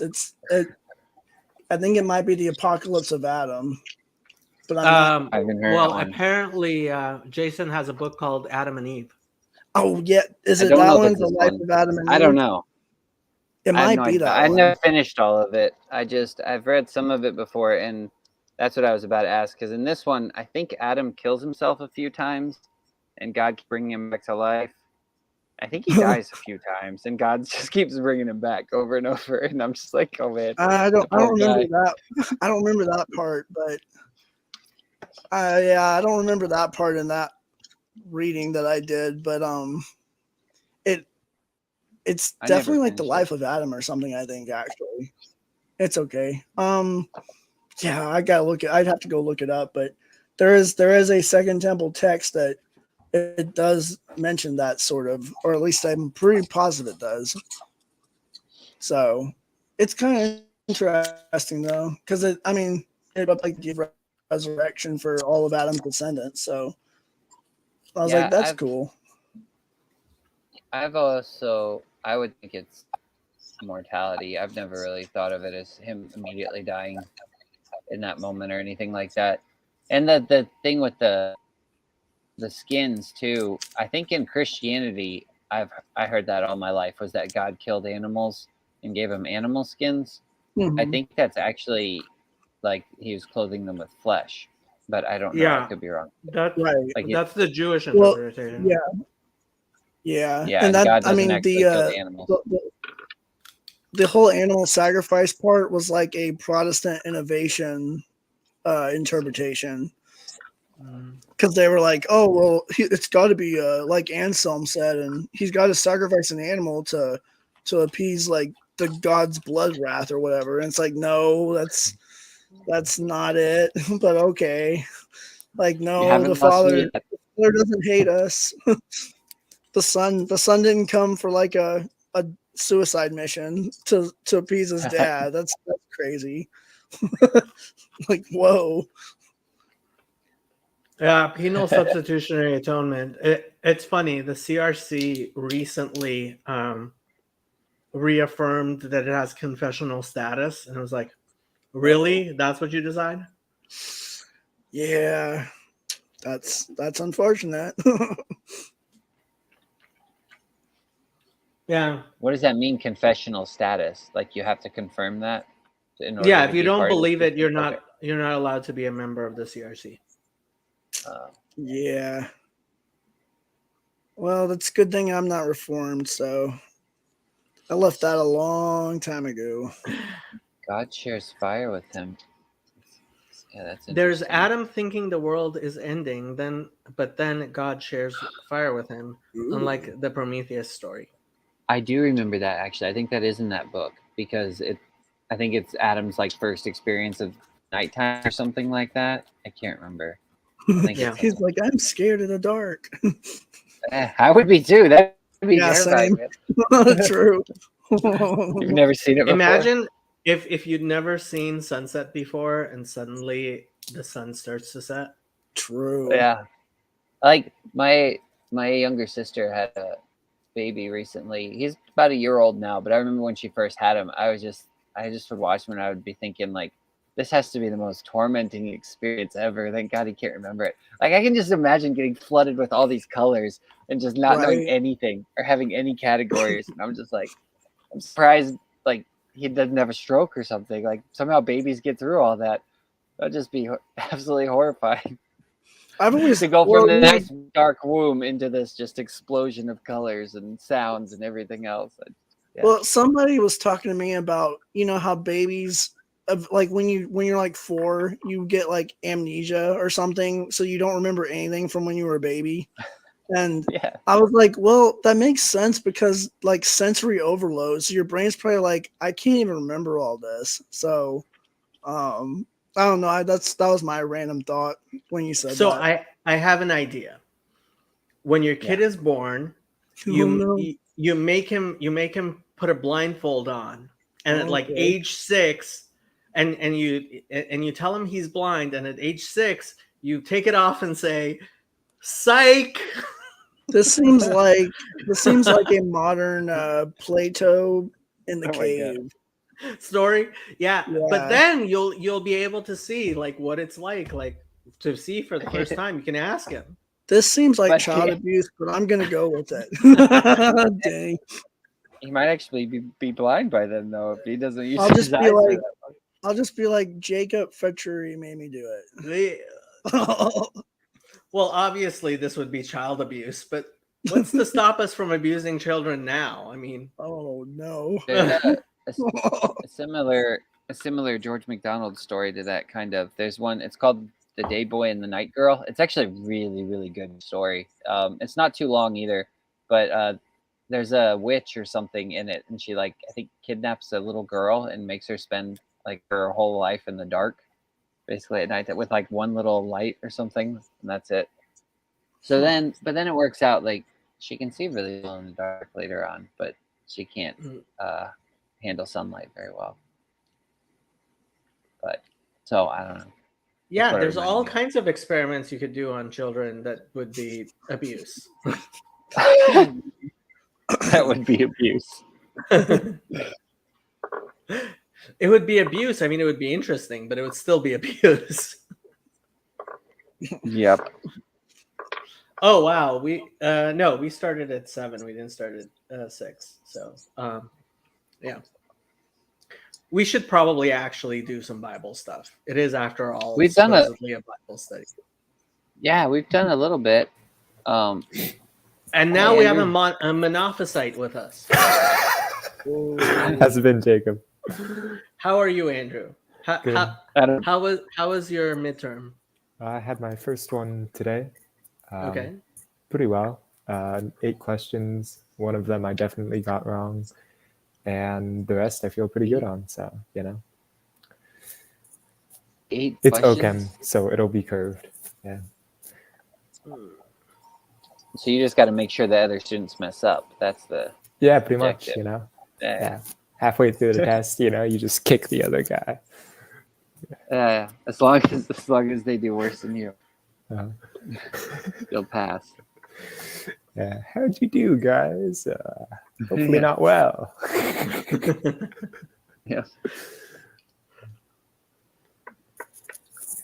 Well, we've been in the Bible a little bit. We were in, looking at all the metal symbolism.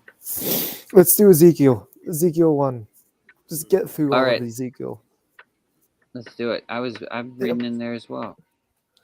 I actually had a question about Ezekiel also, with the image of jealousy. But that's chapter 8. But we could do Ezekiel 1. You guys The keep raging on fire engulfing itself. you guys keep on bringing up like Nach stuff, and it's like, I don't know It's for Nach. girls. Yes. It's for girls. It's for girls. It's for girls and Christians. Yeah. Now it came to pass in the 30th year, in the 4th month, on the 5th day of the month, as I was among the exiles by the river Kevar. How do they spell Kevar? Kevar. Okay. That the heavens were opened, and I saw visions of God. In the 5th day of the month, which it was the 5th year of the exile of Jehoiachin, the word of the Lord came to Yechezkel the priest, the son of Buzi, in the land of Kastim by the river Kavar, and the hand of the Lord was there upon him. And I looked, and behold, a storm wind came out of the north, a great cloud and a fire flaring up, and a brightness was about it, and out of the midst of it, as it were the color of electrum. I have no idea what electrum is. It's an alloy. What is? one of Yeah, I don't know those. what that color is either. Mine says the color of amber is what mine said. I don't know. Electrum. Is it? You get it by mixing two metals together. מתוכה כאין החשמל מתוך האש. I guess it is kind of an amberish color. Electrum. Interesting. Chashmal has become the modern Hebrew word for electricity, but yeah. And also out of the midst of it came the likeness of 4 living creatures, and this was their appearance. They had the likeness of a man, and everyone had 4 faces, and everyone had 4 wings, and their feet were straight feet, and the sole of their feet was like the sole of a calf's foot, and they sparkled like the color of burnished brass. Nechoshet again. And they had the hands of a man under their wings on their 4 sides. And as for their faces and their wings of those 4, their wings were joined one to another. They turned not when they went everyone straight forward. As for the likeness of their faces, they had the face of a man, and they had the face of, they 4 had the face of a lion on the right side, and they 4 had the face of an ox on the left side. They 4 had also had the face of an eagle. Yeah, this is all clear. I have no idea what you would ask about all this. This is like the most terrifying experience that you would have ever experienced. Seems These are my pretty favorite simple stuff for me. Doesn't Maimonides say that this is all like It metaphysical stuff? sounds right? absolutely terrifying. Jonathan says, is the promise not to flood the world again a technicality about the means of destruction? Sticking to Genesis here, man. So, I mean, what exactly it means that God will not destroy the earth with water is not, I mean, this is the thing. I think people take things way too literally in the Bible. And part of the reason we take things so literally in the Bible is we have a lot of basically people who don't believe in God who like to take things in the Bible not literally in order to not take the Bible literally and in order to like change things so that they like them. And I think it is equally a mistake to put, like, if you're taking a test, you don't take the answers of the worst student and put a net minus sign on it and think you get the right answer. That's not how it works, right? There are things in the Bible that are literal, and there are things in the Bible that are figurative. And it's important that in the context of the Bible, you try to understand what is literal and what is figurative.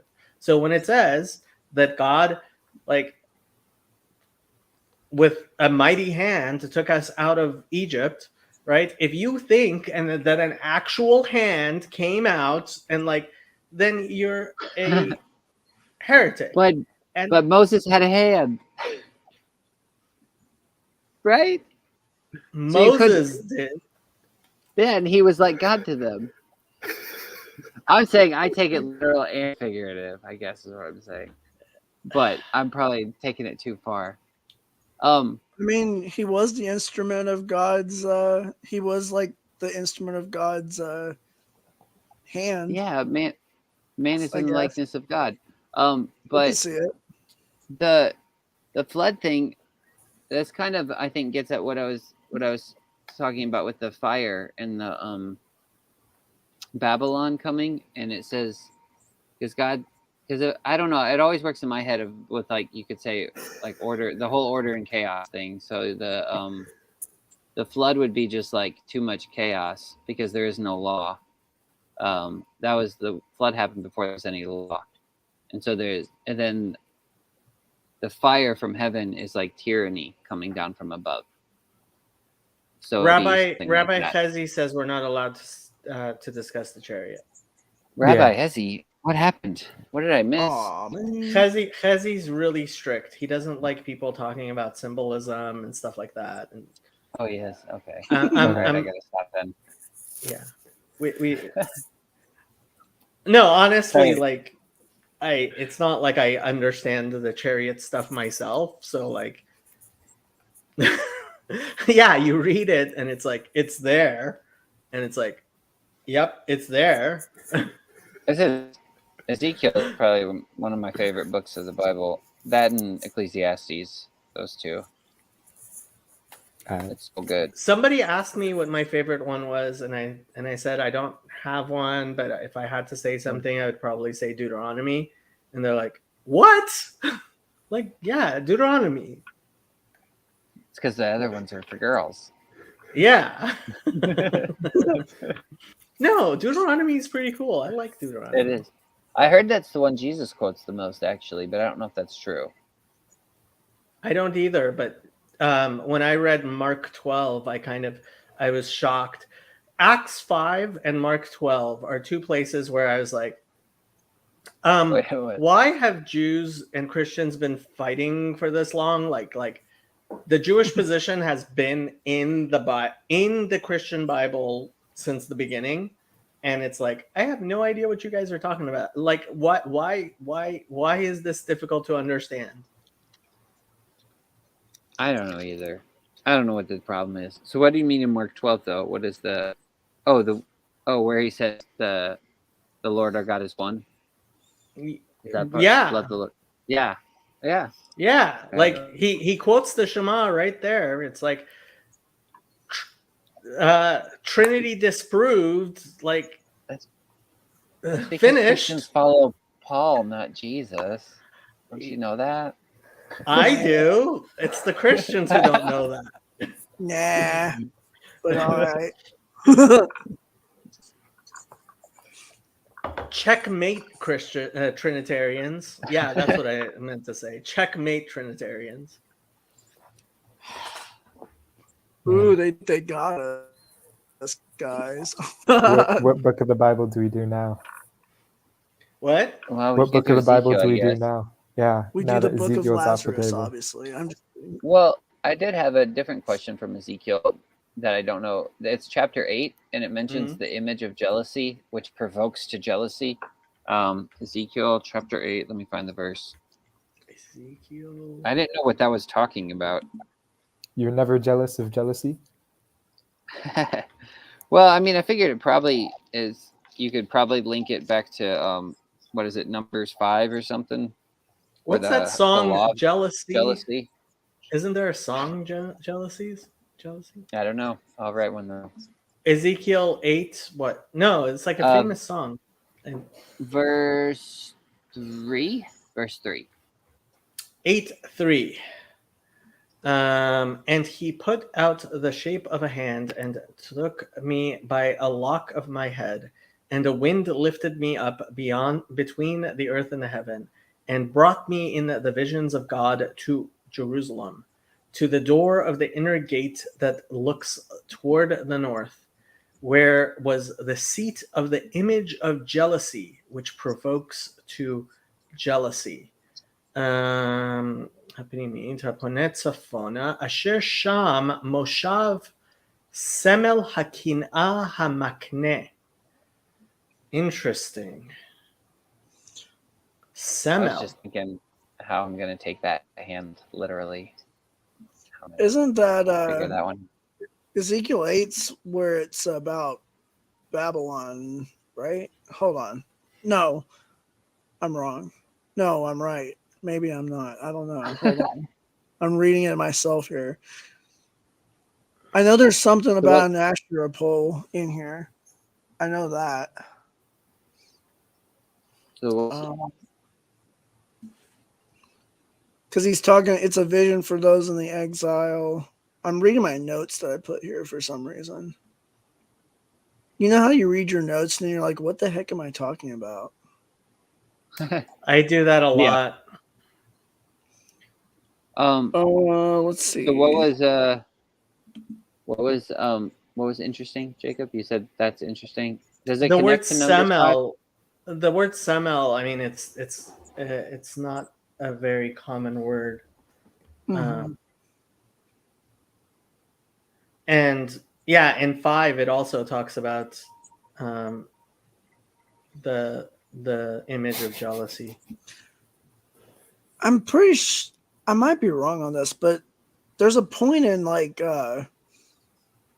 there's a point where they were like jealous of Babylon because of how powerful they were, and something like that.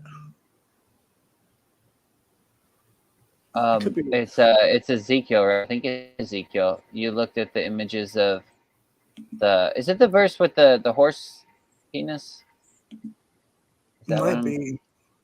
Chezi says, "Give me Torah."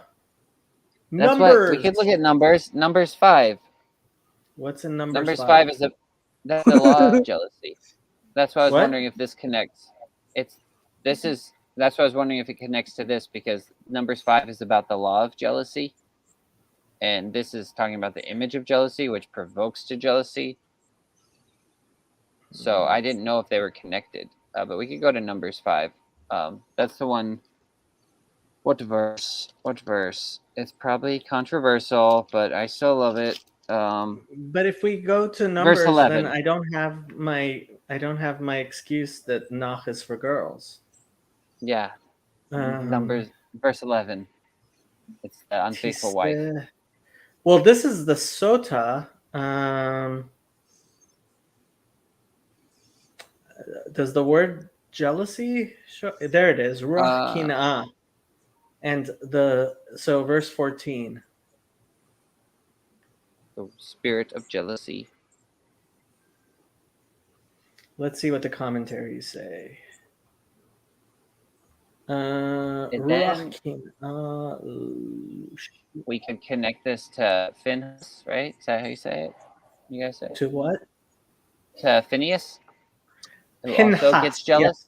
Pinhas, Yes. and he stabs him, and it's because he gets zealous, right? Or jealous. He I think gets it's the same word, zealous. though. It is the same word. Yeah. I need understanding on this stuff because I don't know how any of this works with this whole jealousy, zealous thing. When to have it, when not to have it. When to stab. What's your name? Cosby.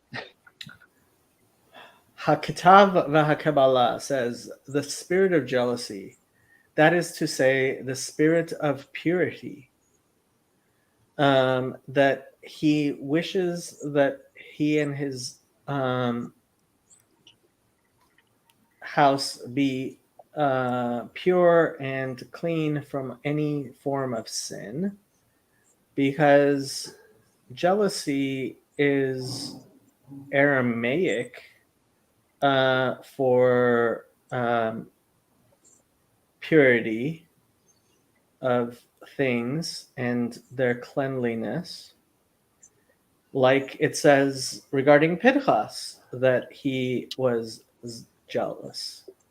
And therefore he warns them that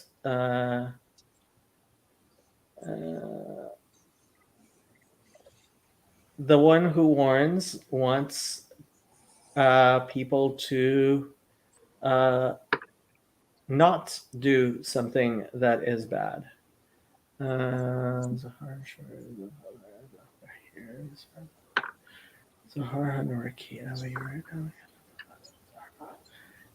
the word warn is related to the word Zohar, which means to shine. Wait, which word is related to Zohar? Azhara means a warning, and okay. yeah, so and so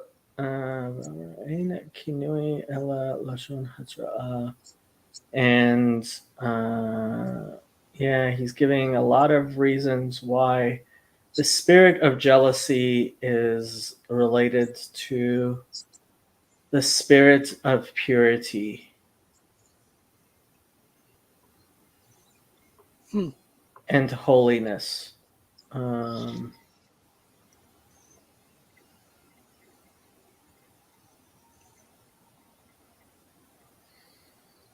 Mm.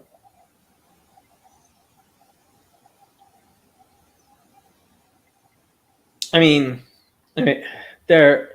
So, like Yosef said earlier today, like, so there's that whole story of Shimon and Levi and Dinah with Shem.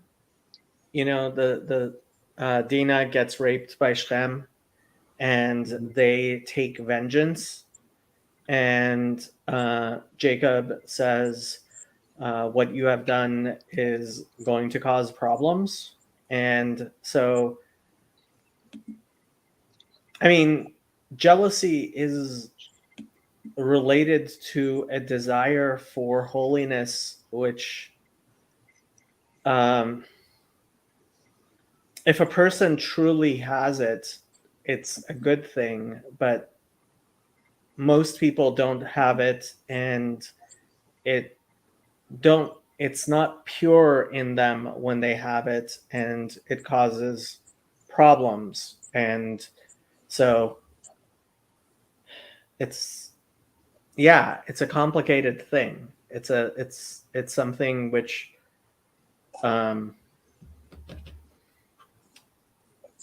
Chazi says, yes, it relates to Numbers 5 and the golden calf. Radak gives an explanation.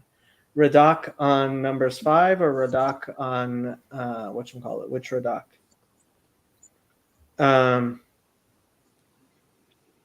Rabbi Radak is Rabbi David Kimchi, who is one of the early commentators on the Bible. Radak. I don't see a Radak here.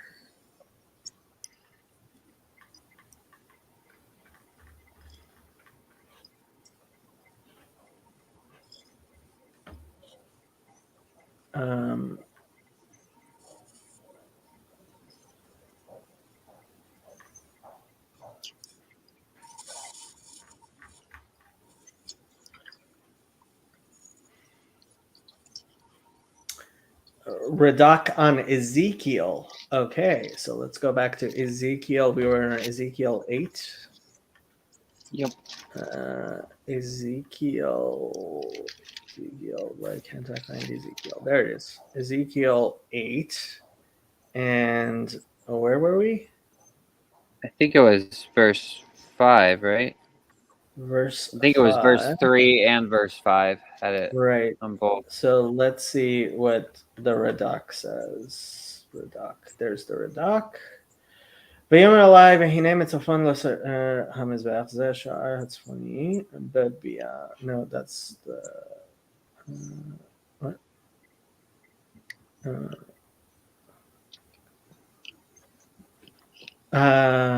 Verse 3. Radak. במראה אלוקים אל פתח מושב על סמן הקינה המקנא. My משפטו המקני לשקל מסקי לגויים פירושו שהסמל מקני הקל בהיותו בביתו במקום המשכן כבודו כמו שאמר הם קינאוני בלא קל. I have no idea what this is saying, Chazi. I don't know how to translate this. בא בדרך בעלי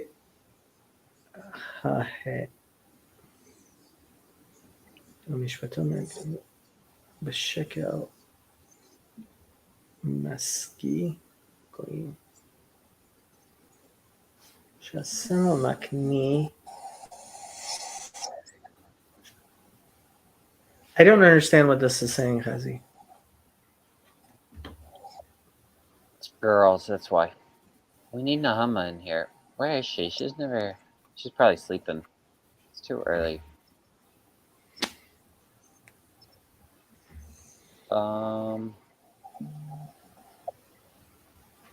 We need somebody who knows more Hebrew than I do. because I don't understand what he's saying.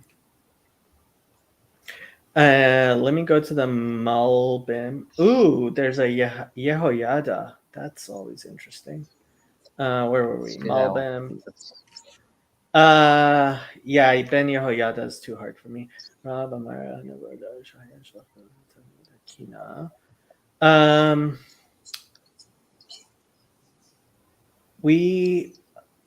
There's no history of somebody putting up an image in the temple after Menashe, that he was the only one who did such thing.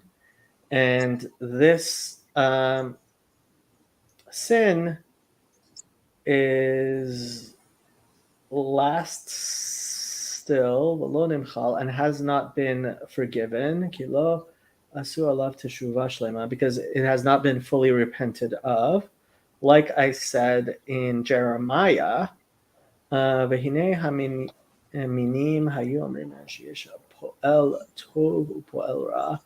And the heretics said that there was a evil power and a good power. And they said that the north belonged to the evil power. And they brought sacrifices to appease his anger and rage of this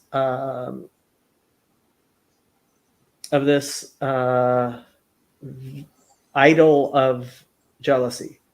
And God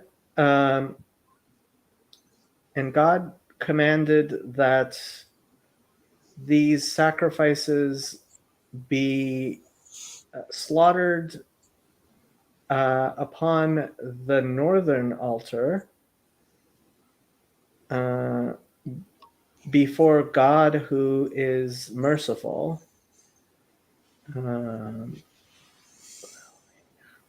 And anyone who sacrifices to the gods will be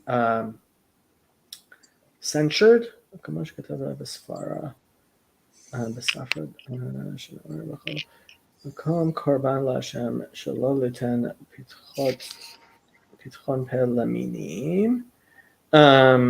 That wherever it says it shall be a sacrifice to God, that's so that heretics will not say that it is a sacrifice for something else. Menashe Hamid Shan Semel Hakina. And in a particular book called HaTorah VeHaMitzvah, it says that Menashe was the one who put up this image of jealousy. And there were other people who followed him, and they believed in this idol to jealousy, and they would sacrifice to it in the north.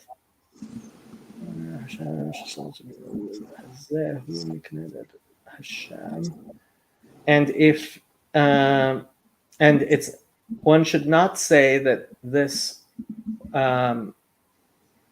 this idol to jealousy causes God to be jealous.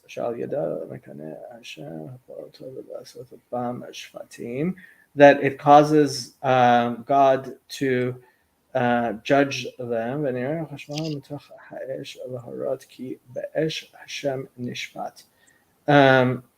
And the angel shows up in the fire to tell us that through fire God will judge. Not exactly sure what he's saying. You're just fire. There you go. Fire, God will judge. That's what Lazarus said a long time ago. Look how it's all looping back around. We did it, guys. We did. It is. What did they had brought an idol to the temple and placed it in the north. Malbim discusses discussed as well. Okay, so that's what the Radak was saying. Okay, so what we were reading. I have a question about one more verse from the same chapter that's always been extremely peculiar to me. Yes. It's verse 17. It's the very end of that. It says, "Indeed, they put the branch to their nose," and I didn't know what that means.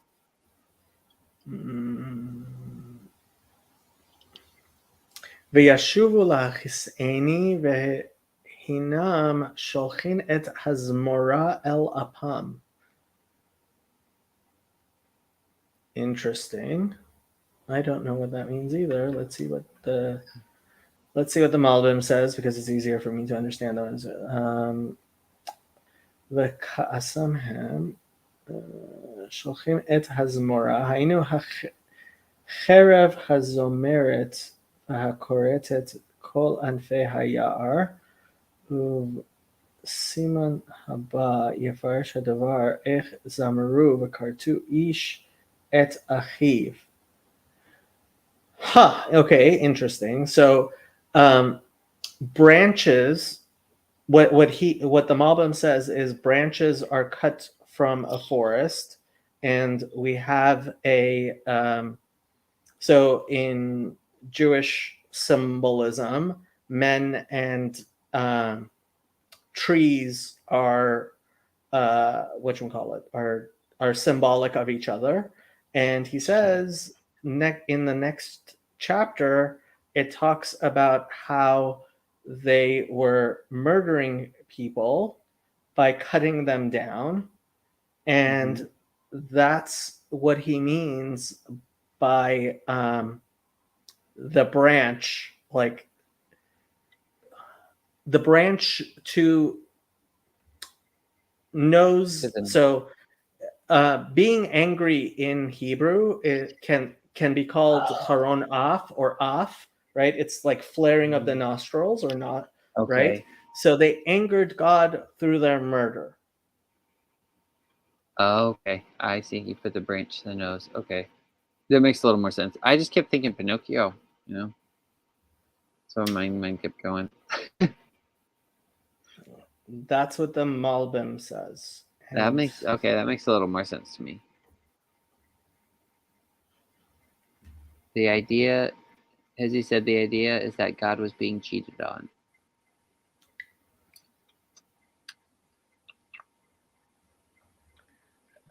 Yeah, Andrew, we don't do anything in order. That's not what we do. Okay, let's say the ending prayer, Jason, and then we'll keep on going like we always do. But all right, since my prayers are said, just that were horrible at the beginning. Now there's even more pressure. All right, Heavenly Father, we just we want to thank you for tonight. We thank you for this time we've got to fellowship with each other and with you, and we just ask and we pray that your Spirit just surrounds our words and everything that was said here tonight, Father, and that you let it fall gently in people's ears, and that they receive good things from you. That hopefully they'll be able to find truth and good and love in the things that we looked at today and the fellowship that was had here. And we just thank you for it, and to you be the glory, praise, and the honor. In your name we pray. Amen. We don't have to stop, but I like doing a prayer like 2 hours in so that anybody who wants to leave feels like they can leave. Oh, yeah. And Phlebas always goes to bed because he's an old man. Right. Yeah, this was good. I think I'm actually gonna go to bed myself, but how dare you? I think Phlebas has the right idea. But yeah, this was fun. Glad you joined us. You're always welcome. Thank you for joining. Yeah, no problem. I'll have to check out your channel actually, if I remember. It's interesting. I mean, I don't know. It's interesting to some people. I really just a lot of times I'm interviewing basically Christian heretics. So what? Get me on there. Oh gosh. Yeah, What, it's so what is it's it about deeper. mostly?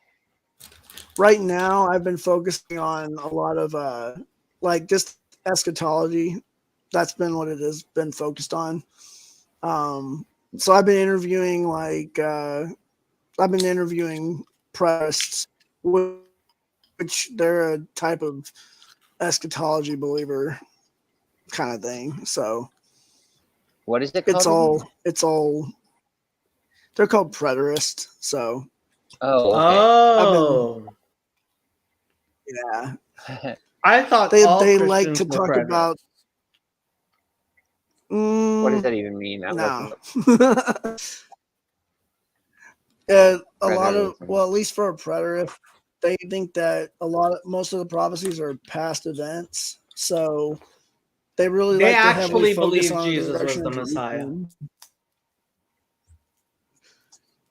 Yeah, but they believe that he came back in 70 AD and destroyed the temple through the Romans. So Yeah. There's it's sources. very well, yeah. So I yeah, see. it's all wacky though.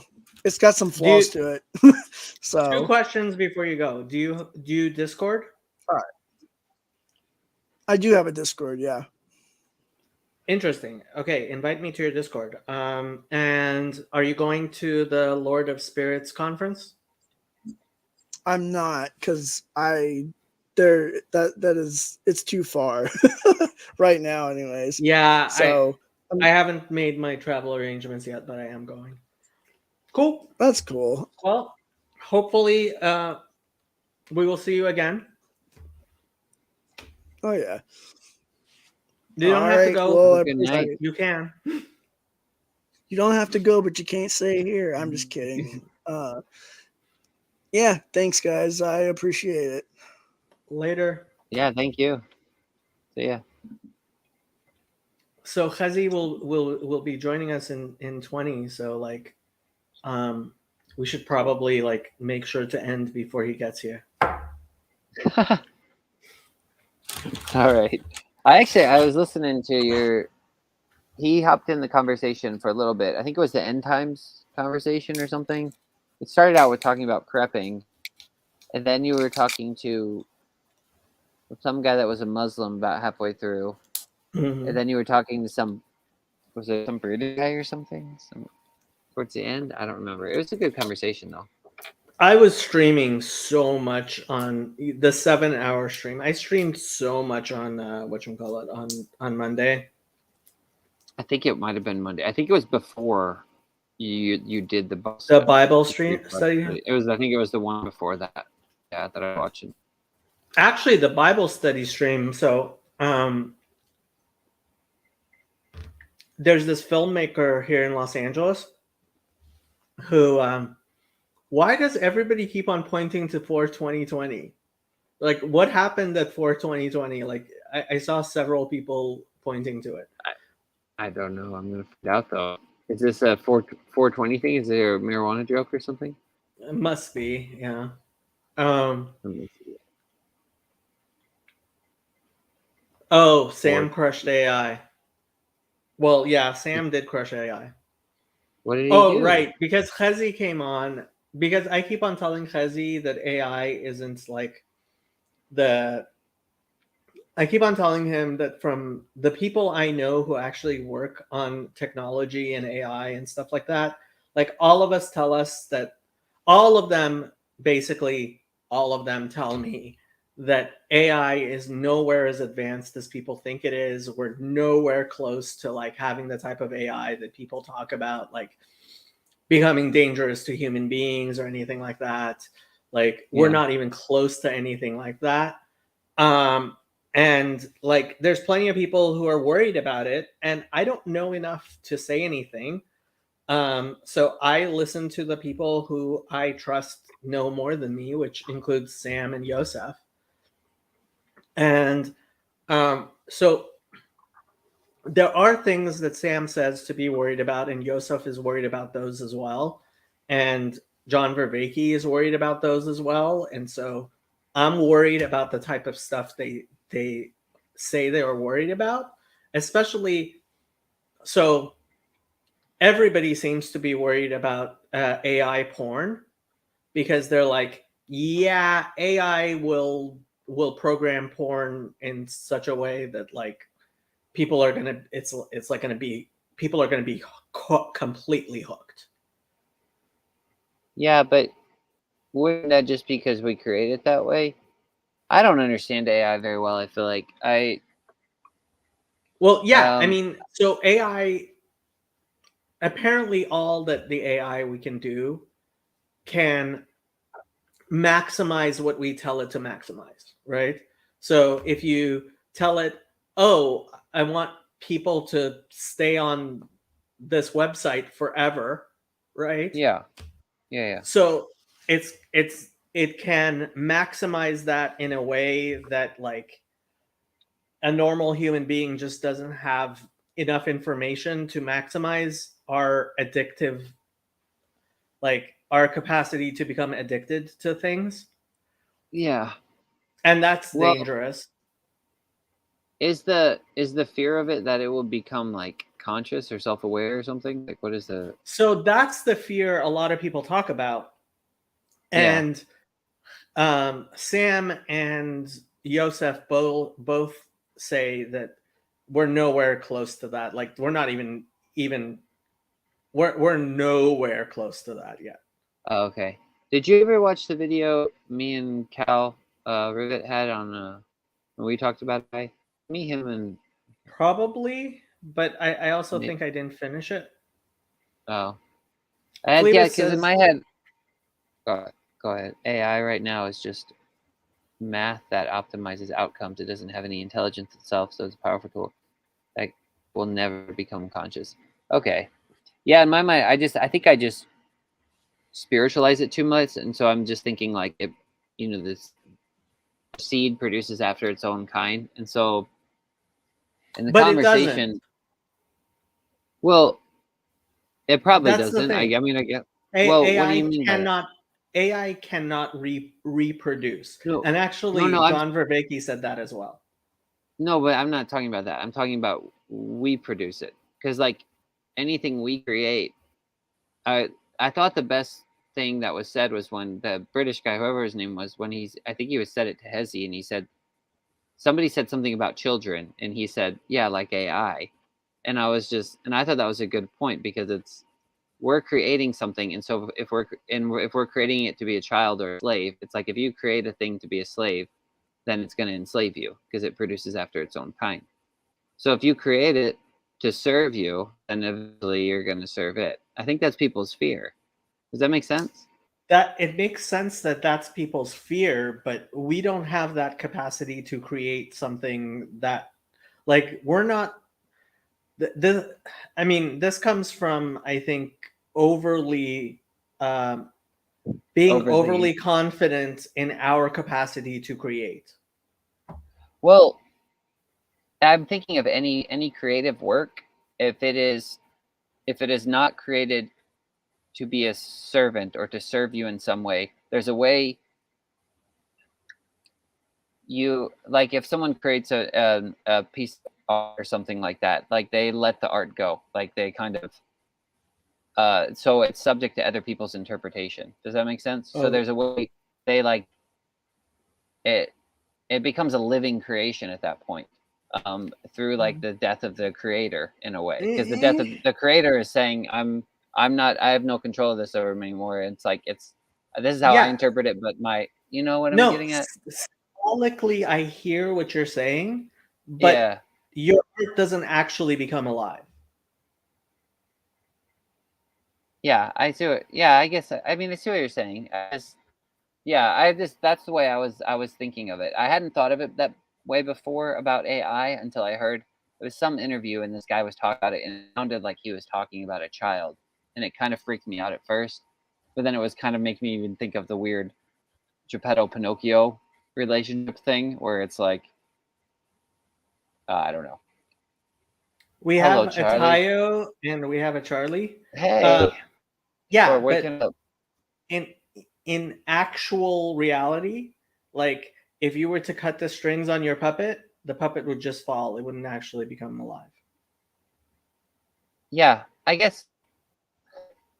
Yeah, that make. I mean, no, I know that makes sense. I just part of me is like that makes sense, but then the other part of me is like, well, I believe in a creator and creation relationship that we inhabit, and so I'm like, why wouldn't that like work in the same way or Okay, map yeah, onto this the is same way? this is Christian idolatry. So like God Why is this created Christian idolatry? us because you're thinking of the creation as being somehow Uh-huh. equivalent to the creator.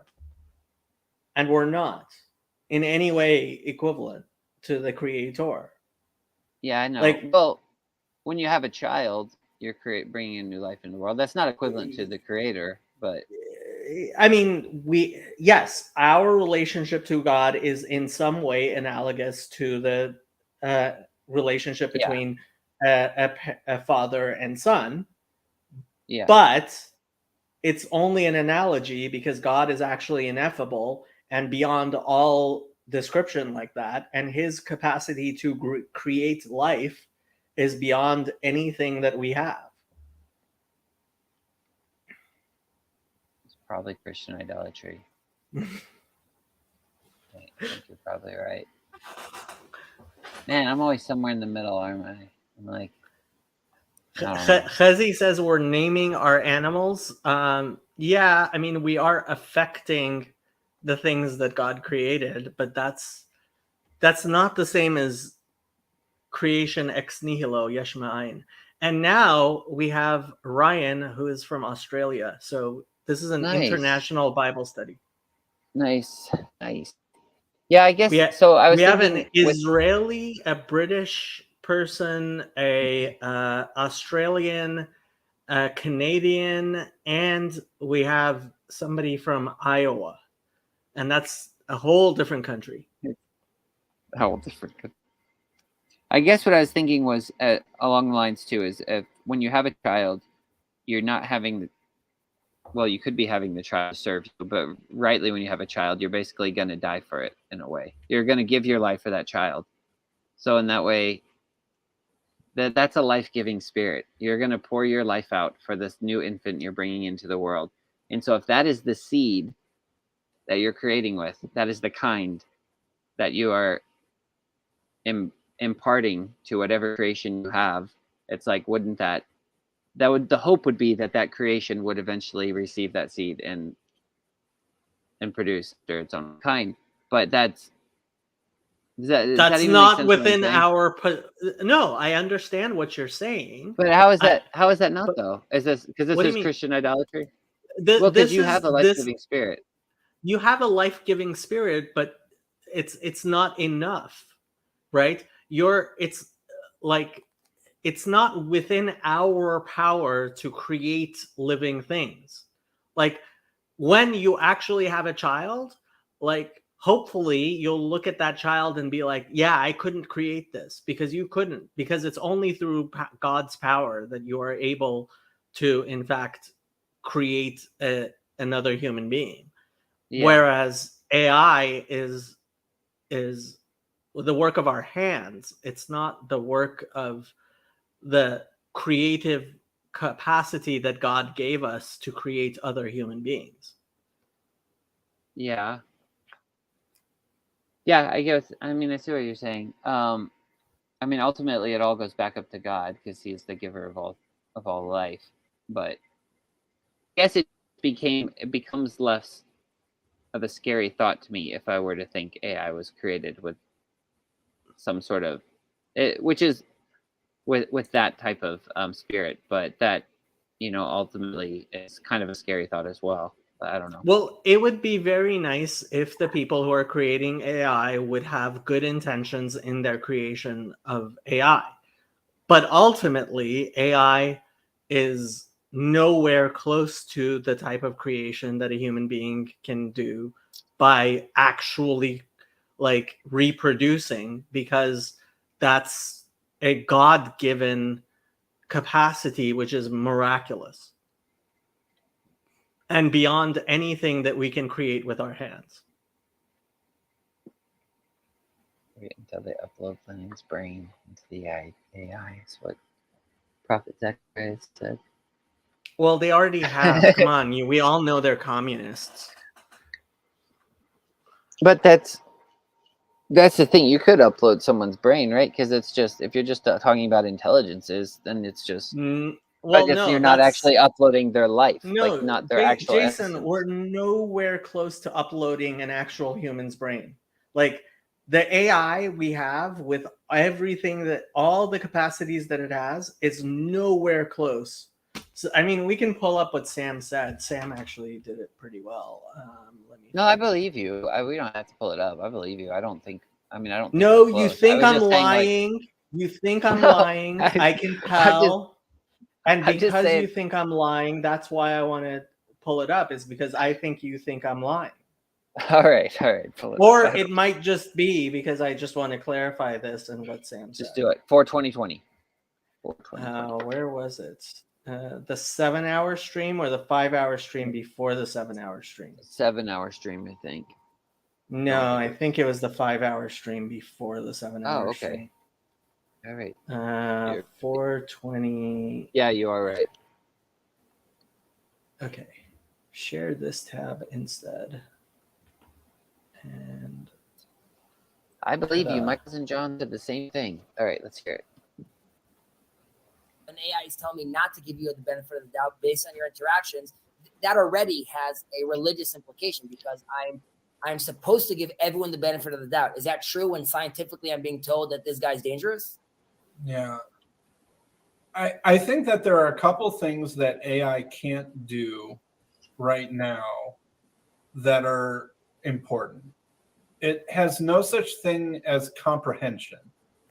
I'm not sure if we really quite know what comprehension is, but somehow we feel like I understand the words in my mind, or I understand the words that you say.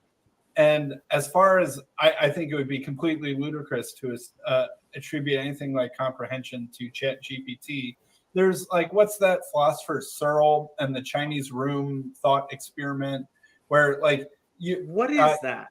Okay, so like this philosopher, I think John Searle, who I believe is still alive, I just think he's really old, in like the 80s or something, came up with this thought experiment where imagine that you had a bunch of people in a room who had an instruction manual that if they got given certain Chinese characters, they look up in the instruction manual and then they hold up Chinese characters as the response. But none of them in the room know or speak Chinese. They have an instruction manual, just let's say in English, that says if you get this sequence of characters, hold up this sequence of characters. And they just look up in their rule book to do a bunch of if-then instructions. And we would agree that that room does not understand Chinese, even if they could somehow mimic Chinese comprehension. And ChatGPT is basically a giant Chinese room that if I get prompted with these things by the text response, hold up these things. It's a giant Chinese room thing, which is almost hilarious because it's kind of amazingly similar. It's not quite if-then statements, although in some sense it always collapses into if-then statements. But there's nothing like English comprehension going on inside ChatGPT. So I'm not quite sure how you know when something comprehends something or not. But I do think comprehension is a big deal, that artificial intelligence, it's not even like we're... Okay, it would be embarrassing if somebody else showed up with wearing Chezi's shirt, not Chezi. That's hilarious. It would be more embarrassing if Nechama showed up wearing Chezi's shirt. Well, I don't really understand how Sam's even making a point, because he's saying it doesn't have comprehension, and then he turns around and says he's not sure what comprehension is. And so right. So we don't even have a good definition of comprehension that we could model a computer and say, okay, you need to do this. Like, okay, I see what he's saying then. Okay, so we don't even. But how can he say? But if we don't have a good understanding of what comprehension even is, how can you say something else doesn't have it? Well, I guess the Chinese. Point. Well, that's the Chinese room. That's the famous Chinese room, which is like. So imagine like there's actually like you have an instruction book. Okay? You have an Uh-huh. instruction book, and every time I like show you a Chinese character, you respond with a different Chinese character, and like it's like we're talking Chinese with each other, but you don't actually understand what the words are, right? So we would say that you don't have comprehension of Chinese. You're just responding according to what you were told, Yeah. right? Okay. And so we know that's not comprehension, and that is what ChatGPT does. How do we know that's not comprehension? Well, But sorry if this is a dumb question. I no, just really it's don't not know. a dumb question. It's not a dumb question at all. Okay. The- Okay. But okay, if like imagine we did that, right? Uh-huh. Would we say you understand Chinese? No, but I mean, if I'm told, if I'm actually giving the correct response because I'm understanding what I'm told, like, isn't that a level of understanding? But you're not but that's the whole thing. You're not understanding what you're told. All you have is an instruction book that says, when I show you A, you should show B. That's all you Yeah. have. That's not But isn't that- comprehension.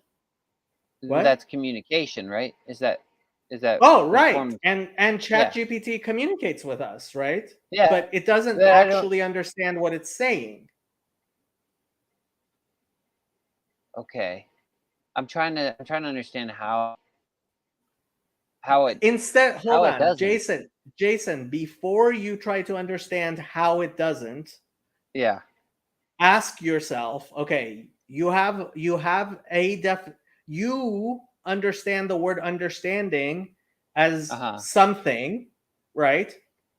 Yeah. Like when I say I drink the water, right? Yeah. That's Yeah. I'm not understanding have the the- water by Yeah, I see what drinking you're it, saying. right? So It doesn't have drinking all the isn't other- understanding, right? It doesn't have all the other sensory experiences of it, and it doesn't have the. Well, Yeah, that could whatever make it an is, association. it's something different. It's different than Different. what we understand as understanding. The That makes question a- is, that makes- okay, so what is actual understanding? That makes a lot of sense. Yeah, because when I'm communicating, when you even say understanding, it would convey the idea of like even standing on something. Like there's all this other imagery that goes into it, experience that is also involved in just that communicating that word. But at the same time, like it's still no. I guess it's not all up here in my head in order to communicate. I understand what you're saying, and that it's different. I think I get it. I don't know. Well, I mean, think of anything where you, for example, if you were to, so I actually used to, when I first didn't know Hebrew, right? As a child, I didn't learn Hebrew. I learned to read Hebrew, right? And I could teach you to read Hebrew, right? That doesn't mean you understand Hebrew. You can just look at the symbols and say the words, right? Mm-hmm. So Yeah. you wouldn't call that understanding. I mean, I wouldn't call it full understanding, but I think I would call it at least some level of understanding. Really? Just reading words you don't know the meanings of, you would call some form of understanding? I mean, it's hard for me to say you don't know the meanings of them if you're actually if you're actually communicating.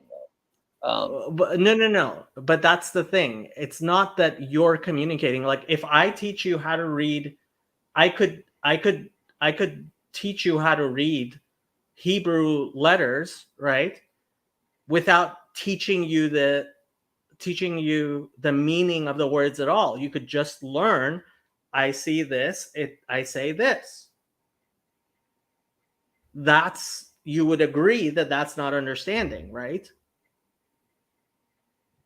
if you don't actually know the words, you're just reading the letters, right? Yeah. The phonetic alphabet. You've heard of the phonetic alphabet? Do you know how to use it? I guess so. Sorry, I feel like I'm making myself look really dumb right now. No, But, you're not looking yourself. No, you're I- like, I get you're trying to get like what the parameters of this is, but like the phonetic alphabet, which I could show you a bunch of words and you could read them with the phonetic alphabet, which I see. Yeah. but you And not wouldn't know know what the the word meaning. actually is. Yeah. That happens to me all the time. And I usually just stick with the conversation and see if the meaning will unfold later on. Because that does happen to me a lot. That happened Well, earlier. a lot I had of to people Google do some that. word. This word, preterism. I still get it in my Google search. See, that was another one. Okay, so it's Yeah. it's a word that you don't have comprehension of. Now, we don't actually know how we can describe comprehension any better than just knowing that we know and this is actually what John Vervaeke spends, like, that's what cognitive science is, right? So it's not that you're dumb, it's that this is really, really difficult stuff. And we're having a very difficult time even like understanding what understanding is. But we have some concept, just like I have a concept of drinking water, right? I don't actually, I mean, do you know why when you go like this, your hand actually does that? Like, why is it that when I want to raise my hand, the hand actually goes up? Like, I don't actually tell like, it's not like I'm thinking, okay, this muscle needs to contract and that muscle needs to release or whatever, right? When you go like this, right? It's like, well, I'm not actually picking which muscles do that. I'm just telling my body to do that, and somehow it does. Or like when you calm yourself down, like if your heart's beating really fast and you're calming yourself down, you're not actually telling your heart, like, okay, beat this many times a minute, right? But when cognitive scientists actually tried it, okay, now we're going to make a robot or a computer or something, and we're actually going to tell it to do all these things, they discovered, oh my God, this is so much more complex than anything we understand. Like, we don't even have the capacity of like creating something that can easily just pick up something like we do. Like the amount of pressure you use to grasp something, like, this is one of the most difficult calculations, and we just do it naturally. Mm-hmm. Because we are wondrous creatures. That shirt, nice. Chezi always has the snazziest shirts. That's why Chezi is who Chezi is. I'll join you guys a little more in a few minutes. Mhm. But just with regards to what Jacob is discussing right now, first off, obviously, I'm assuming you mean that if I raise my hand up in the air, I am thinking all those things. I'm just not aware of all those things. Those are happening all within a second in my brain, sending messages exactly what I want to be doing, and my brain knows how to do it. We're not conscious of that level of conversation, quote unquote. But whether or not AI is consciousness is conscious, there's the whole dynamic of our humans' interaction with it.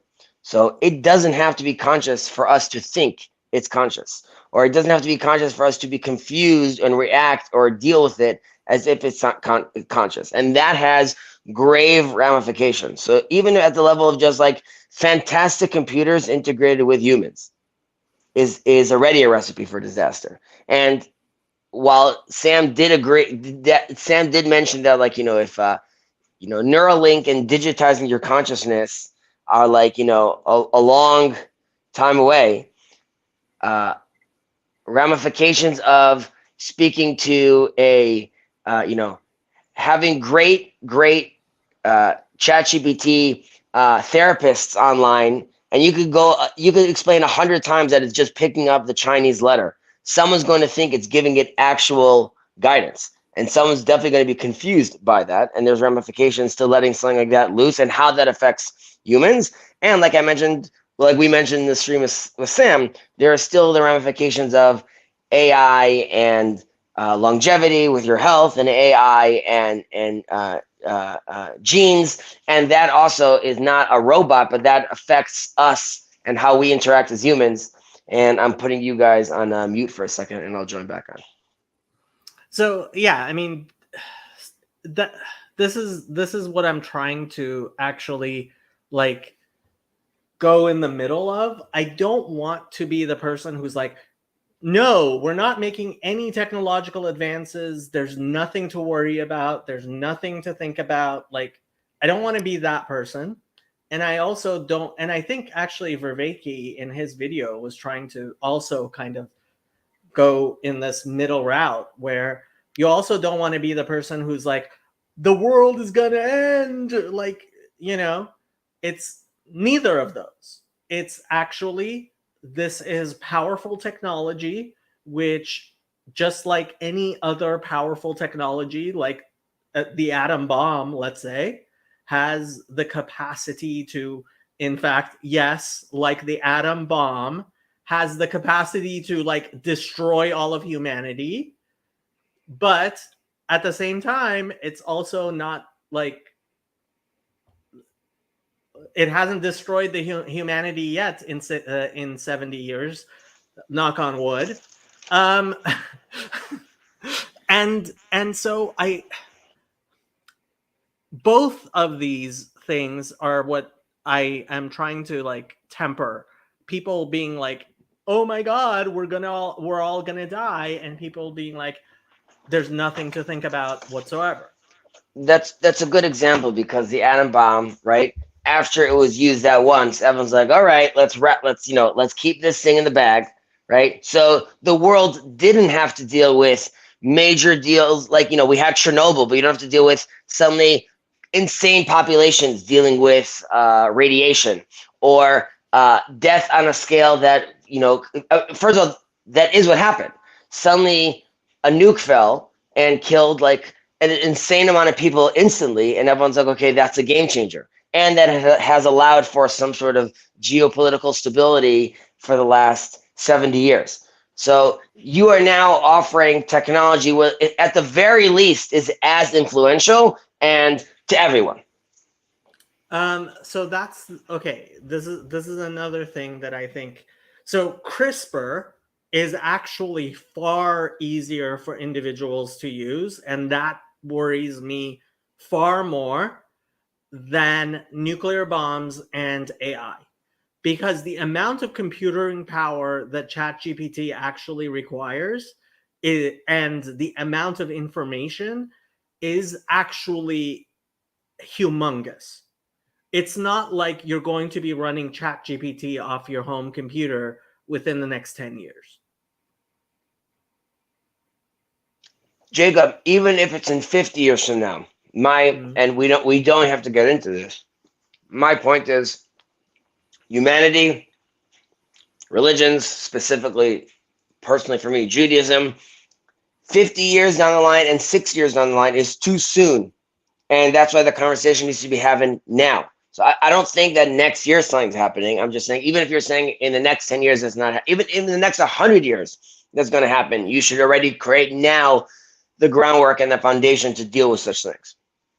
Yeah, it's called halacha, and God gave it to us 2,000 years ago. Thank you. 3,500, sorry.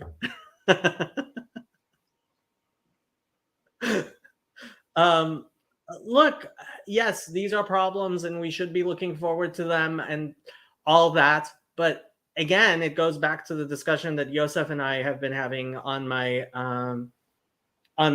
Discord server, and the general discussion we've been having regarding like society and us having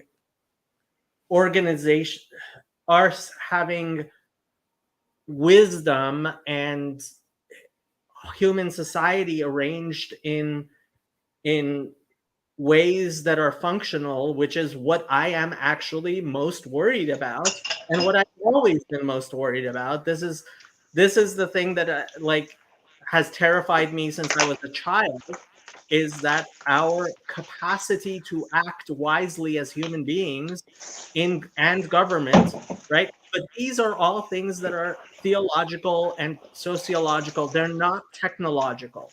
And the focus on technology, I think, mistakes that far more important than the actual what's going on in computer science laboratories is what's going on in seminaries and law schools. Jacob. So, you ever see the movie or read the book Real Player One? Yeah, I think it's called Ready Player One. Ready Player One. Sorry. No, I neither watched the movie nor saw the book. Okay, so when we're talking about, let's say, when we say like one of the fears of, let's say, AI porn, right? Or let's not even go to AI porn. Let's just talk about crazy immersive technologies. Virtual reality porn. I have a very good friend I've been friends with since high school who's making it. Okay, so but I'm saying some virtual reality porn, but let's not go as crazy as porn. Let's just go as you could hook up and you could have the most amazing educational experience.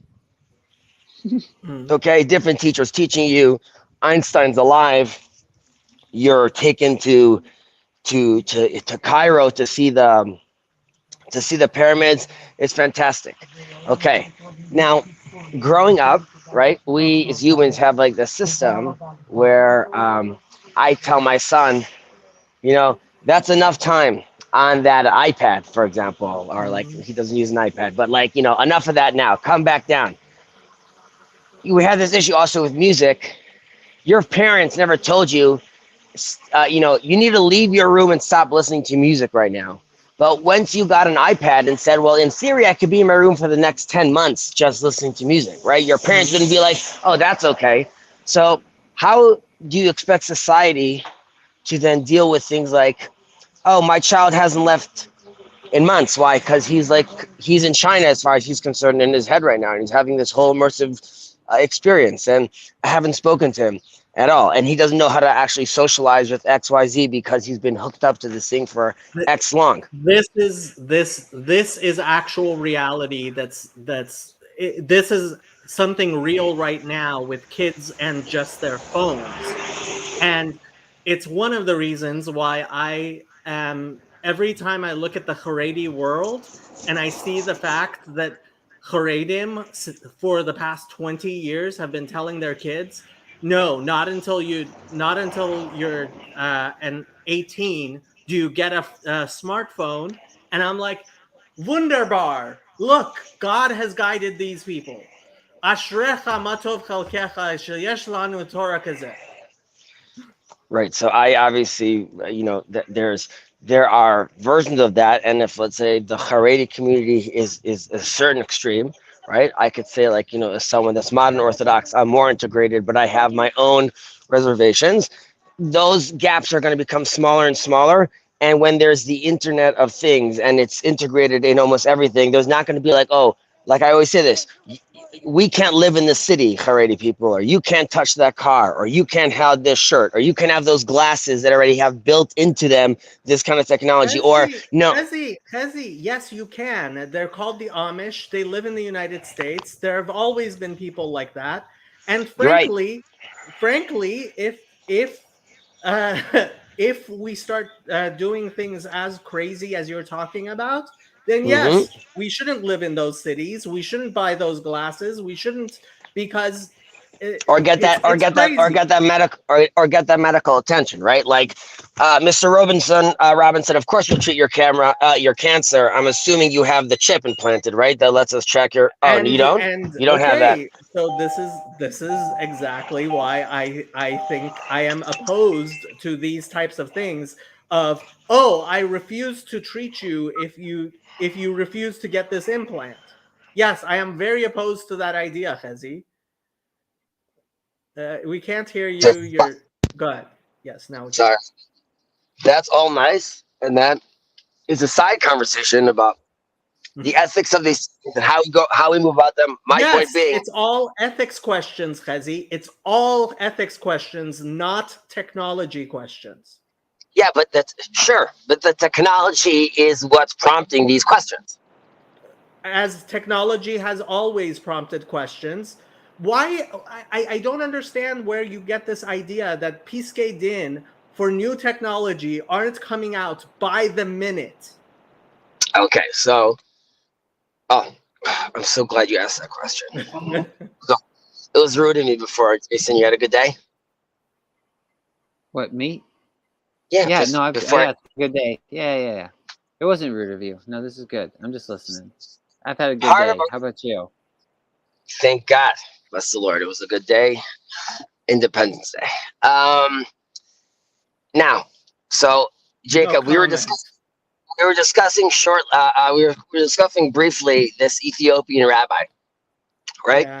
So one of the stark differences between the Ethiopian community and, let's say, the Orthodox community which was an interesting example. He said, in Judaism, you have a lot of restrictions that are built off of our assumptions of human nature. So, for example, don't do X, not because X is prohibited. However, if someone sees you doing that, they might think you're doing the prohibited act. Correct? Right. Like Maritain, yes. Okay. Or don't do this because we're scared that the human nature will make you do Y. As in, not someone's watching you, just like we know how humans act. Okay, what's your point? Hear me out for a moment. The Ethiopian community, right? Their whole attitude is, we don't assume you're an asshole. Don't think that about your friend. And that's why all those ramifications don't exist. There isn't Marit Ain and there isn't Chashash. Now, I'm not saying that's not how we live. But just looking at things different that way, not assuming as in, if your attitude is you must assume the best out of people, then you would never think that they're doing that thing that is against halakha. Okay, Hear me out. So now, if I'm playing with technologies, right, that completely change how I perceive other people or how I look at them or how I think if they're lying or not or being honest or not, that would have grave ramifications to halakha. For example, if I could, and you could be like, this is in the future, even if it's in 200 years from now, Jacob, if I could know what your intentions are, then that would have halachic ramifications, correct? Of course. All right, so that would be a huge change to the halakha. No. All right. Why is this a huge change to the halakha? I don't understand where you're getting this idea that the rabbis who are paskening halachot are just idiots. Because and I'm not saying all, any rabbi that I would talk to about something like that, which would be, what would the ramification be if I know if you're being honest or not? Would I still have to worry about Marit Ain? Right? What is halachic ramification to that? And their answer is going to be like, that's not happening. Okay, so you're not taking it seriously. If they say it's not happening right now, it's not happening right now. And I'm saying, even if it happens in 200 years from now. So we need to paskin halachot for 200 years from now? So this is where the rubber hits the road. No, my attitude is, okay, if you are aware that changes that are going to create fundamental, which will require fundamental changes in your system, you should be looking at them right now and be observing them differently, which would be, if this is something that I might have to figure out how to avoid or change in 20 years, 30 years, 40 years, maybe my declares now about it shouldn't be the ramifications of saying, I don't know, these people are not Chazi, considered Jewish, or these people. Chazi, did you go to law school? I did. And in law school, did they not teach you that hypothetical judgments are a bad idea? So you're comparing the law made by humans to God's law. Piskei din is how human beings paskin. Right, and if human beings, right, are now different, then different rules apply. Chezi, okay, so you're imagining things that are not the fact right now, and you want our rules to change based on your imagination. I don't want any rules to change. I want people to have a conversation where they. Do you think that in 200 years the rules could change potentially? In 200 years, well, the rules themselves, Torah is permanent. Torah is Torah. But, right. So, but right. et lasot lashem, right? That's part of the rules. It's been there since 2,000 years ago. To a community that does not handle change very well, when rapid change is coming, it's silly to put your head in the ground. I'm not saying you should change anything. There should be conversations in schools which are, at the very least, creating whispers of like, hey, you will have to create some sort of change, because if you, Mr. That is more, not you, Jacob, for the more fundamental groups, for the more groups that are considered that like this word can't change or this interpretation can't change, you have another thing coming. I'm not saying our system hasn't done that in the past, and I'm not saying that our system doesn't know how to deal with the community. That was before social media, before the internet. Chezi, Started making changes. okay, Chezi, can I talk now? It's your stream, buddy. Okay, so you made a judgment that our community does not handle change well. And from everything I have seen, in fact, the Haredi community has handled change over the past 2,000 years better than any other community.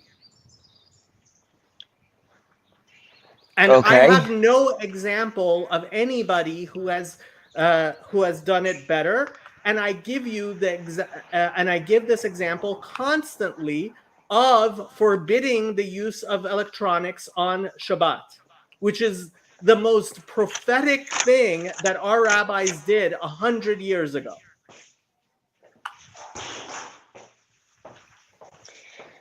Jacob. Okay. Okay, that's my point. I'll work with this. And let's say in another 100 years from now, these fantastic rabbis in their next prophetic move say like, well, now with the technology changing, we see that it is okay to use this, and we don't want you could do X, you can't do Y. All right? Yeah. Right. Okay. And I'm saying, but there are people today, right, that fight and argue in their families and destroy relationships because they say that now the use of technology is an affront to God, and God is involved in that equation. But then for my grandchild, that's no longer relevant. So God was mad at me for my use and understanding of technology, but he's not mad at my great grandchild, but he's all knowing and all seeing. But like, you understand the issue with that, how that's something completely different? I understand the issue with that is actually the modernist enlightenment frame that sees God as like a super thing in the sky and as a human, and it's precisely what this little corner has been so opposed to. And he has a phone call. Well, I think I don't know. I'll try to chime in a little bit. Wait, what do you mean by the modernist frame of seeing it that way? Well, okay, so this is this is where we get into what I think is the actual fight between modern Orthodox. And yes, Yosef, I am using that as a broad term to talk about the rationalist, modernist understanding that Okay. comes out of Martin Luther and the Western Enlightenment, modern Orthodox, as opposed to traditional Hasidic Haredi Judaism, which believes in. So let's talk about the Kabbalah, right? So the modernists have a lot of problems with the idea that the Kabbalah of Rabbi Moshe Cordovero is very different from the Kabbalah of the Arizal. And Rabbi Moshe Cordovero was the Arizal's teacher, right? And they say, how can it be that the Ramak had a Kabbalah and the Arizal has a different Kabbalah, and that these two conflict? And before the Arizal, people were teaching according to the Ramak, and after the Arizal, people are teaching according to the Arizal, and these two seem to conflict. And we're saying that the Kabbalah is eternal. And I tell them to step out of their modernist frame and understand that the Torah is something beyond these very rationalist and dry cut things, where it has to be that, for example, when it says in Genesis 1:2 that the Spirit of God was hovering over the waters, it's water like I could put in this glass. Yes, it says water, but yes, that means something very different than the water I can put in this glass. And you have to be okay with that. And it's only the non-modernist, non-rationalist, Haredi, Hasidic, symbolic view of Torah which can handle that. And what Chezi thinks is the problem is the reverse of the problem. The actual problem is the modernist frame, whereas he thinks the problem is the Haredi, the fundamentalists. And it's like, no, you're the fundamentalist because you're taking Judaism at face value, that Genesis 1:2 says there's water. Genesis 1:2 doesn't say there's water. It never said there's water. Did you hear all that? No, I didn't. I'm sorry. Ah, Something about you agreeing with me, apologizing profusely, saying like, Yeah. I don't know. Well, can you tell me if I'm stuck in the modernist frame then? Because I feel like I probably am. Because let me see here. I think I understand what you're saying, where people that can see it symbolically are able to apply Torah rightly and almost fractally and eternally or something like that, and they're able to interpret it properly. But then at the same time, I do see the frustration where you're saying God said this, or like, you know, I do mean, you if you want use to any explain example to or something. Chezi what I said, just to make sure that we're all on the same track? And I can hear I'm you trying, right? explain. I can I'm- hear I'm- if I actually explained to you anything. Well, I feel like, well, that's what I'm trying to do right now, because I feel like the symbolic interpretation I can't actually give to a child, and I feel like in ways I'm still stuck in that, maybe in that modernist frame, because I feel like you have to say it's water. Like, you have to say it's water to some people. Like, what would you tell a child? Like, you can't really tell them, like, go into all the symbolism of it. You just give them, hey, it's water. And so I don't know. And I guess what I'm saying is, like, certain needs ability, and then you have that stability, and so you make the rules that are black and white of like, don't use, like you could say, you don't eat with the spoon on a Monday, something like that. And then the change gets updated later, and it's like, okay, you can now use the spoon on a Monday.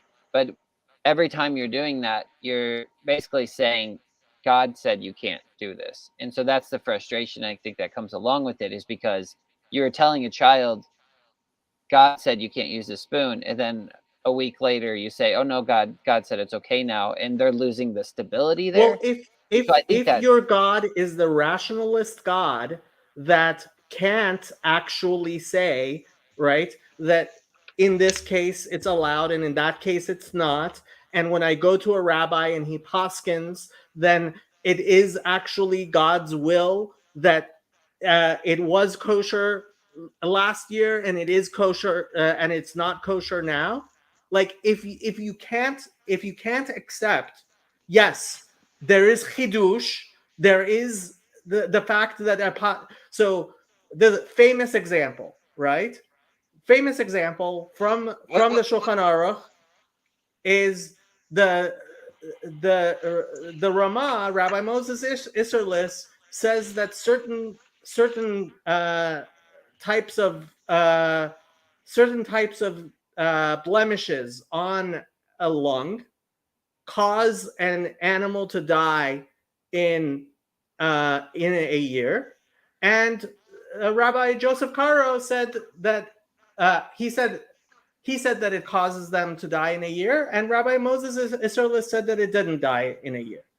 And the modernist way of looking at it is one of them is wrong, whereas the Haredi way of looking at it is in the places where the halacha, where they follow Rabbi Cairo, because Rabbi Cairo said an animal would die if it had that sort of blemish, the animals there died because he said that. And to the rationalist frame, that's like, what are you saying? This is stupid. This is ridiculous. This is fundamentalism. Whereas it's actually a spiritual understanding of what halacha is. Jacob, I'm not disagreeing with you.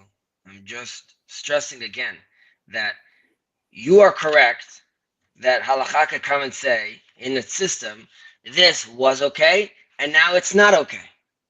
Right? Yeah. The question is the framing you tell a child, and you could come and say, like, this is due to, like, this is just bad parenting. That's fine. I'm explaining to you, you have a system. Okay, you have a system that says, don't do that. If you do that, God is angry. Okay. It's very hard to tell a child, now he's not angry. Now he's angry again. Now this doesn't matter to him. This did matter. When your sister was around the house and we kicked her out of the house, that's because God was still angry. Now it's okay. So we probably shouldn't have kicked her out of the house. But then we were supposed to. Now we're not supposed to. Chezi, part of this is your desire that children be adults, and they're not. No. My desire is not children to be adults. My desire is that grown-ups discussing the eternal halacha are sensitive to the fact both how it was and how it is now and how it will be, and be sensitive that when I teach this and explain this to the child, and not as a child, obviously, you're right. You have to explain that at age 5, it's called water, but you need to leave an off-ramp where it means that if you want to have conversations later on where it's not water, you are still within the fold.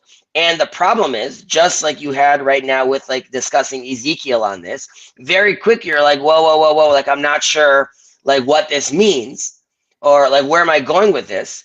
But if the attitude that the framework is giving you is like, you can't discuss this, or this is wrong, then people are going to be caught off guard. And when you're living in a world where seemingly this kid, in this Amish boy, it's more than just he walked outside and he suddenly saw the mall for the very first time.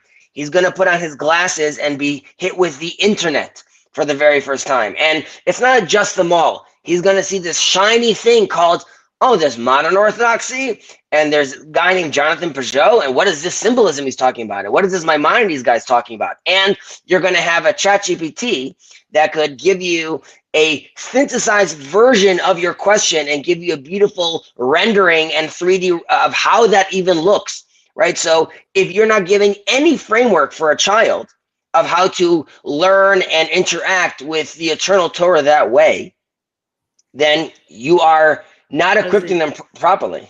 Okay. And honestly, I think you need to spend some time studying Piaget. Have you heard of Piaget? I've heard of Piaget. Have you read Piaget? I've read a little Piaget. Piaget explains that no matter what you do, you're never going to be able to teach an 8-year-old to think that abstract. It's not the 8-year-old. It's the parents. It's the community. It's someone that comes. It's the people. And I don't mean this specifically in Israel, but I have a specific interest. It's the people in government running policy and their thoughts of what the creator is and what he does and how that affects law and policy, right? So all the way to saying if someone does this on the Sabbath, right, we should do X, we should close this community down. And then if we found out in 20 years from now that wasn't necessary, maybe we shouldn't have allocated $1 billion to doing that then. Isn't that a little nuts that we just moved all this government money to this thing because this is how this person... This is a question of actually having emunah that, like, yes, if the psak din is that it's wrong now, it's wrong now, and if Yes. the psak din is that it's wrong Wait, some wait. other time, no. 1 second. If it's wrong now, Yeah. how is it framed? How is it framed right now? If it's wrong now, if we're aware that it could change, should the framing be that whoever is doing this is a heathen? Whoever is doing this is a heretic? Next week, Hezi, there is such a thing as a heretic. There Right, but is next- such a thing as a heretic, like you. but Jacob, so you're saying that as far you are okay using the terminology that right now you should realize you're considered a heretic, and next week you might not be considered a heretic. So this week you're part of the community. Next week you're not part of the community. That's not psychologically damaging at all to people. Chezi, you're living in a fantasy world where it's possible to say anything and never be wrong about anything. You're living in a fantasy world. I don't think there's any issue with being wrong. We used to have bigger gaps. You could be wrong and then say, listen, we find out now 500 years later, there was a difference. What are you going to do? I'm saying there's going to be a bigger problem when you notice those differences within 20-year gaps, within 10-year gaps. Right? If you're telling people like these marriages can't. No. Hold on. Spending $1 billion to build a turbine because you are not allowed to do it on Shabbat. Yeah. Right. Mhm. That's not something that's ever going to change because Shabbat is Shabbat. So what are you talking about? If you have a version of electricity, and I don't know this yet, but if you have a version of electricity happening in a way that is much more permissible with regards to halacha, then there could be potentially okay with that, not across the whole board, but telling hospitals. If you're having people build things when they could do it on a different day, no, that's never going to change. If you're having you're right. That's not going to change. You're not going to have people building those things on that day. They just they might have their robots doing it. It just might be automatic. It just may be part of the system that's doing at all times. It's not working. Your house is always when that happens, it'll happen. But what's not okay is to have people who are government workers working on the Sabbath. That's not okay. Sure. No problem. Okay, so But what's the problem? The problem would be like, can I have a robot version of me working on the Shabbat? When you have a robot version, we'll talk about it. Okay. Why is that that something that's Nogea today? Why is it Nogea today? The reason that would be relevant today, because even if that could be true in 50 years from now, we should have human beings working on the Sabbath today, because in 50 years, maybe they will not. No, not at all. The answer should be, we can't do this right now. We hope that halakha and technology will afford us the option to do this in a way that it could be integrated by both maintaining the Sabbath and doing this. But we are aware as a community that as things change, we will have to be able to adapt accordingly. That's it. That's all you have to be able to say. And not, this is never going to happen. Who would ever think about this? Working on the Sabbath is a complete affront to God. Okay, Yes, maybe it is a complete affront to God. in the version, correct, in the version that we've experienced right now. No, Because no, Chezi, what don't you understand about human beings working on the Sabbath is not okay. I say as I'm a Mechal Shabbos, but for the you don't mean human beings, you mean Jews, first of all. Amir Allah Akum is a thing.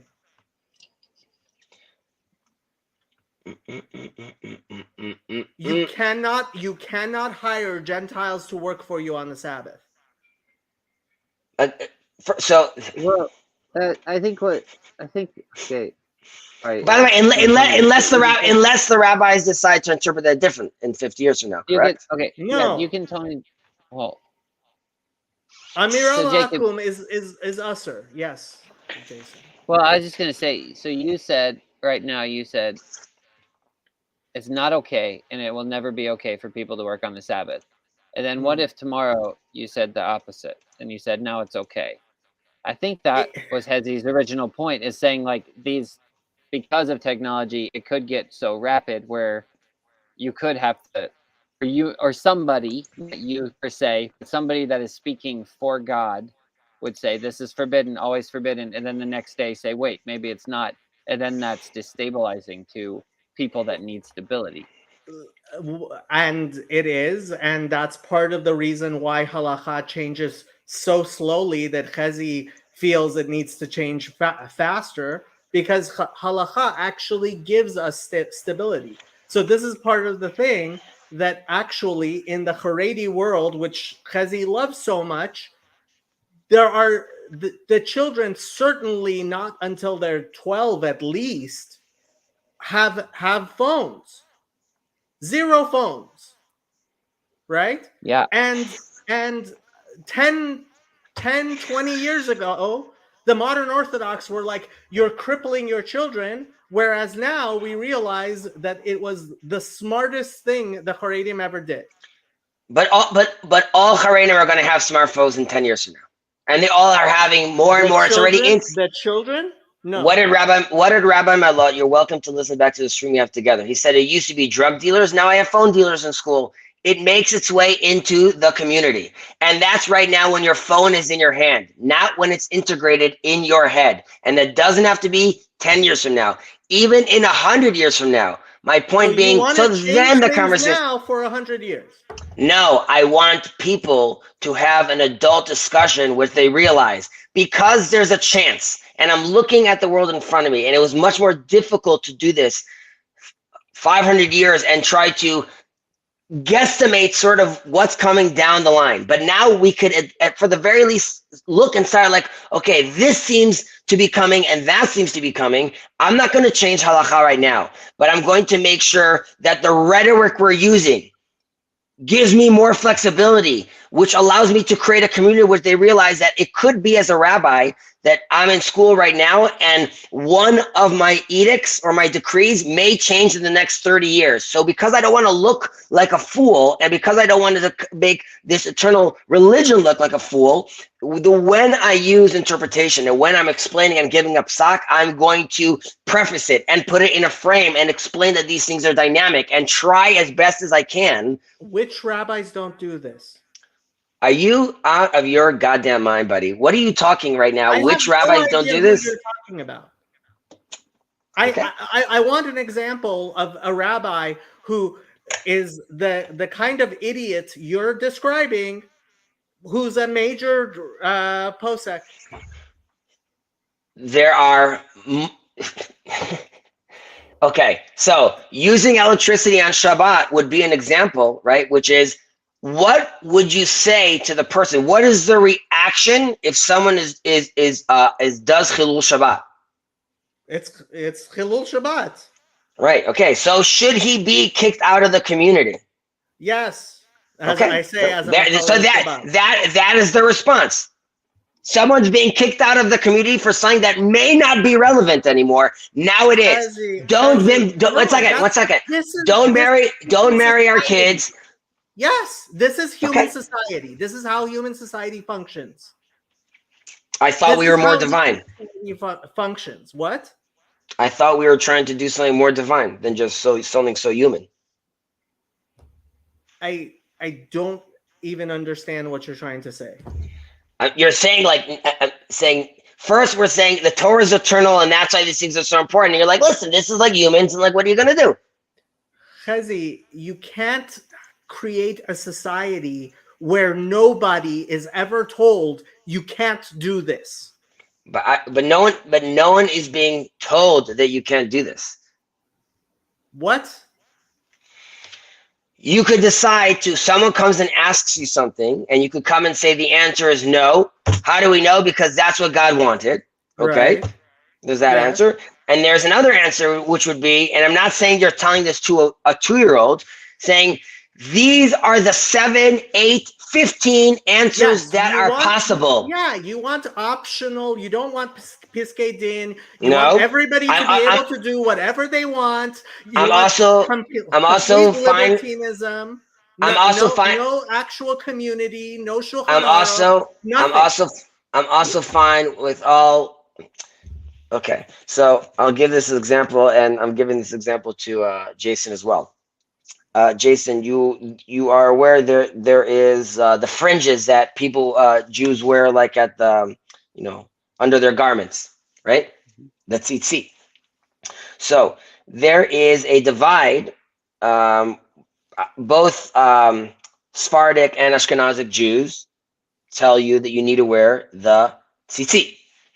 However, there's a question: should they be tucked in or should they be exposed? Okay, and the conversation is, some of them say, not only does it need to be tucked in, if it's exposed, it is a huge problem. And then the flip side says, not only can it be, if it's tucked in, it's a huge problem. And well, let's not even just say it's a big problem. Anyone that's doing the opposite is a horrible person. Chazi, did you see the sikha that I posted today on my channel? Okay, go read that sikha. He answers you completely. What's the answer? If you want, I actually have the sikha here. Would you agree, Jacob, that maybe if there's a completely legitimate version that says it's okay, the other version shouldn't say that you're going to hell if you're doing it?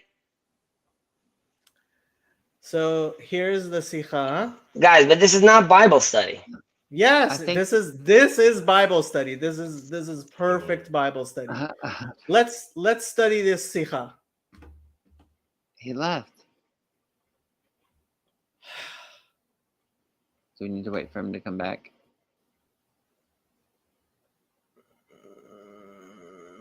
I mean, I think what he's saying, I think I run into it.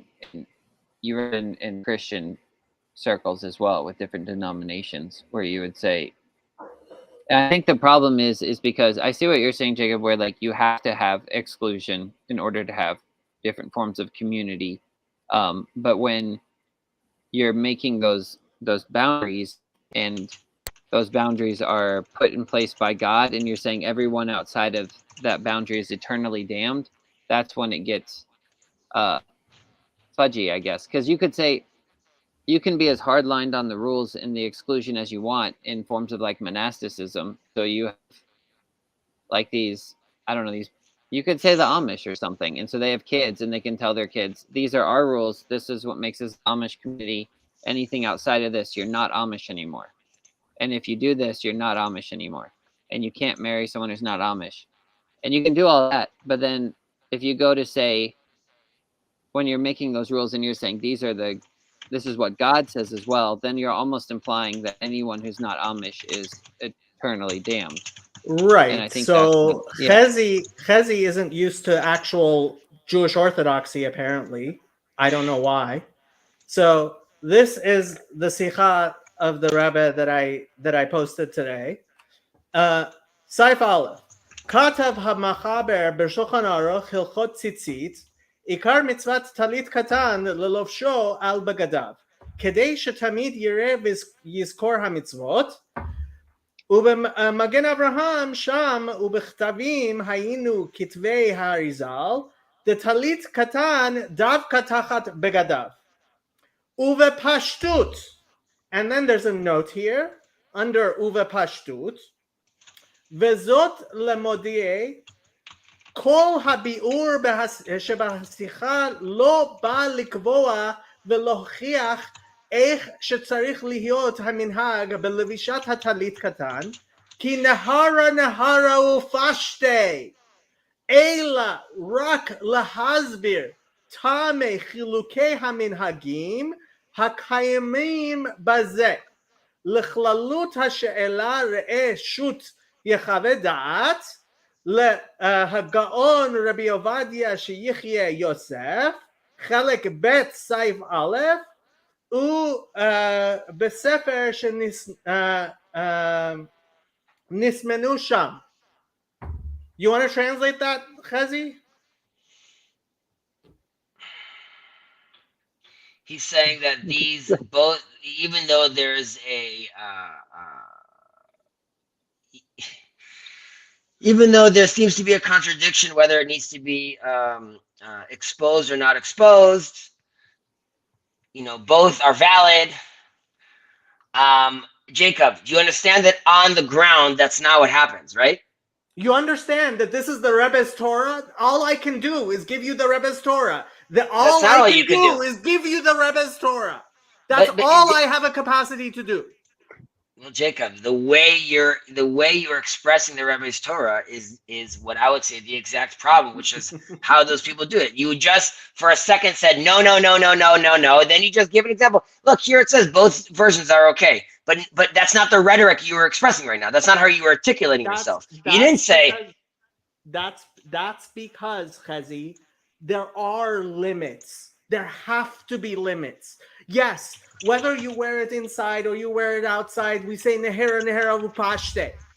And there are things where we say, no, this is wrong and we have to stop, because every intelligent person realizes you have to have rules which are important and yes. you enforce.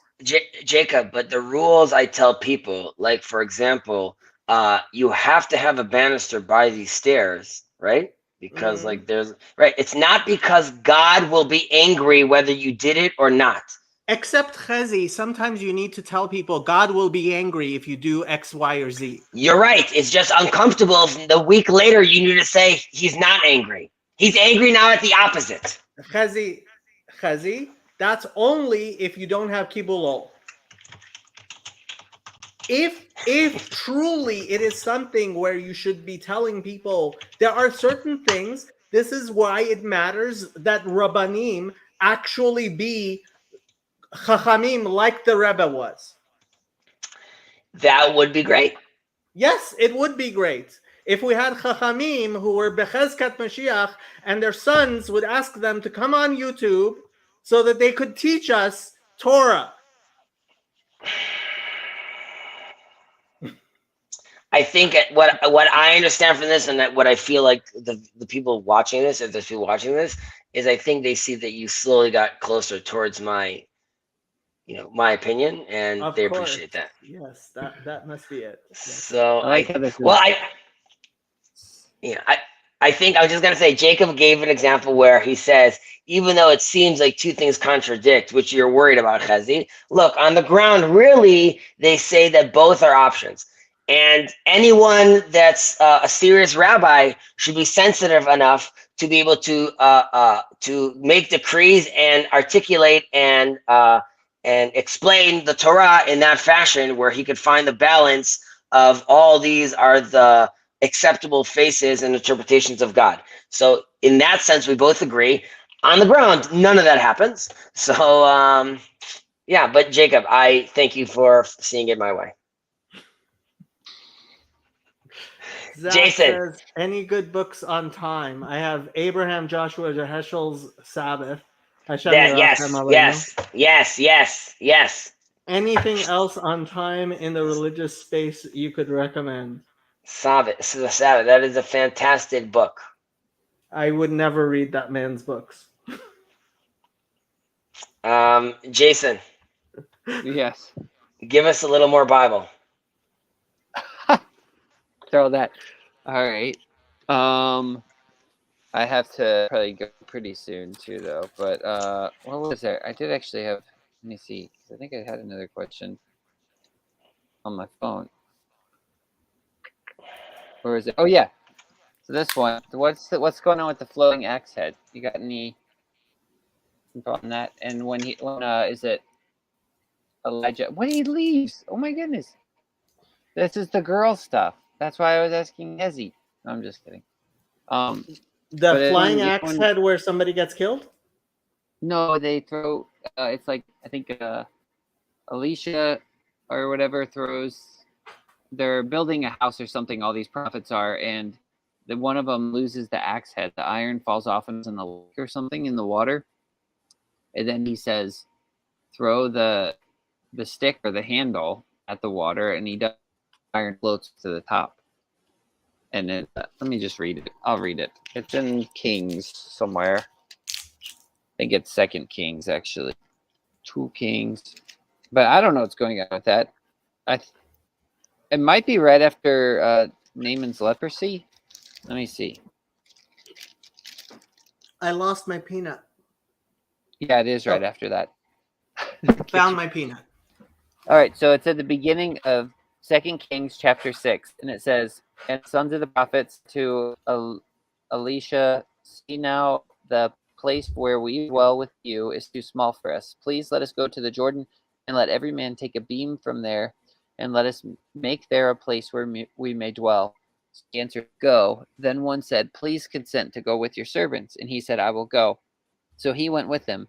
And when they came to the Jordan, they cut down trees. But as one of them was cutting down a tree, the iron axe head fell into the water, and he cried out and said, "Alas, master, for it was borrowed." So the man of God said, "Where did it fall?" And he showed him the place. So he cut off a stick and threw it in there, and he made the iron float. Therefore he said, "Pick it up for yourself." So he reached out his hand and took it.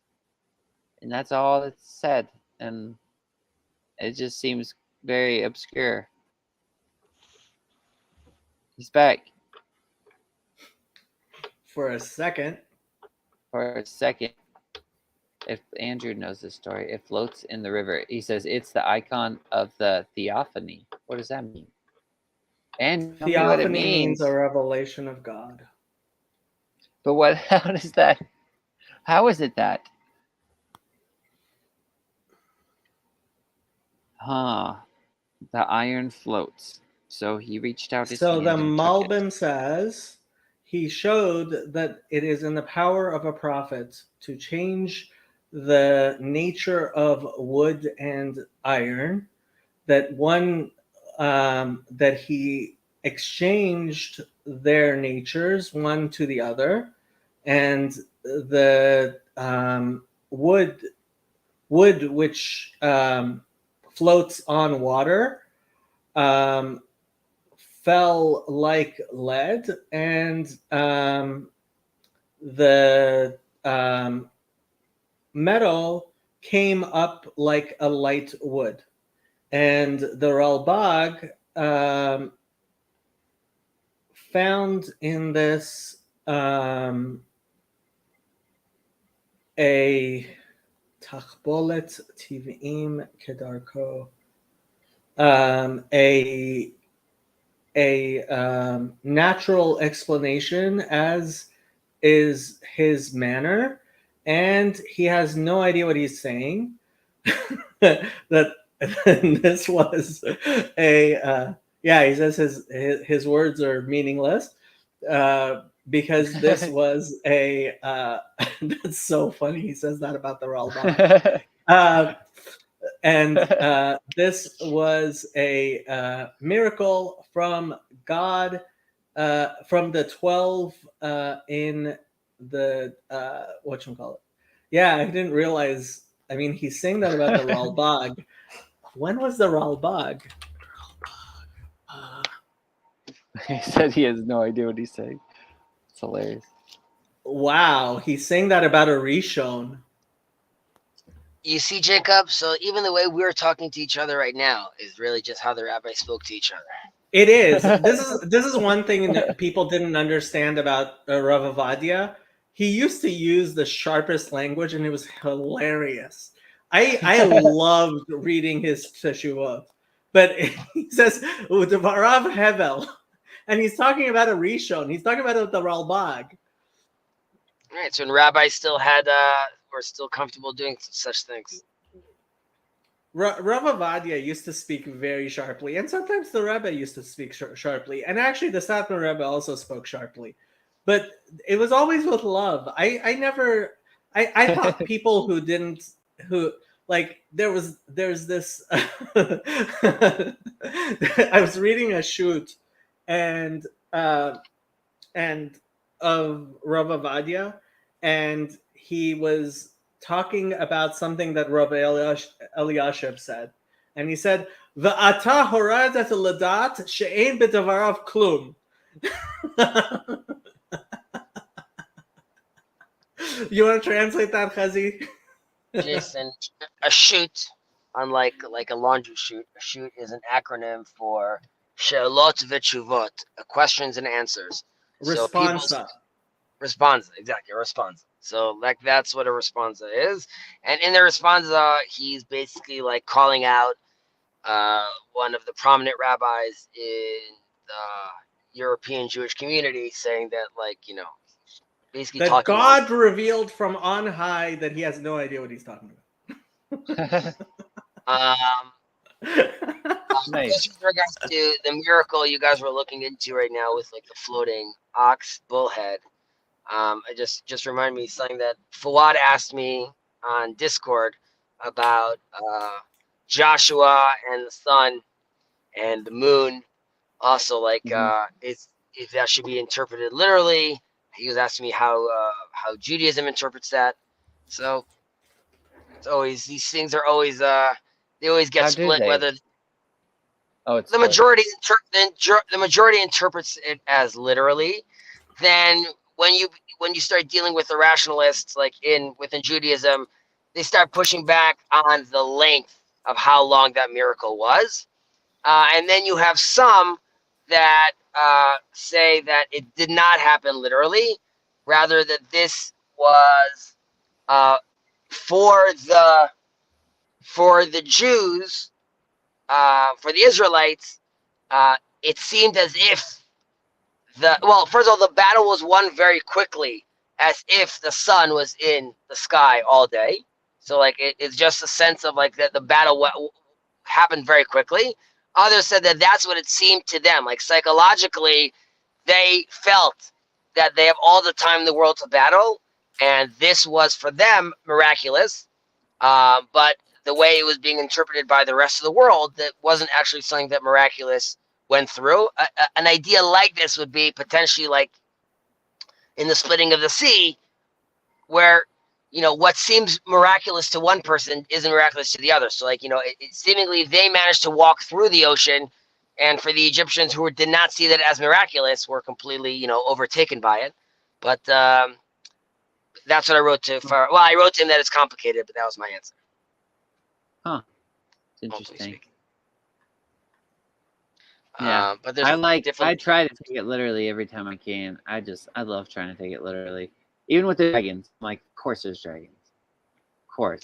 Right, so then you have to take if I don't take it literally, someone's gonna create a dragon, and then I'm just gonna be like, what the heck? God, why'd you make a fool out of me again?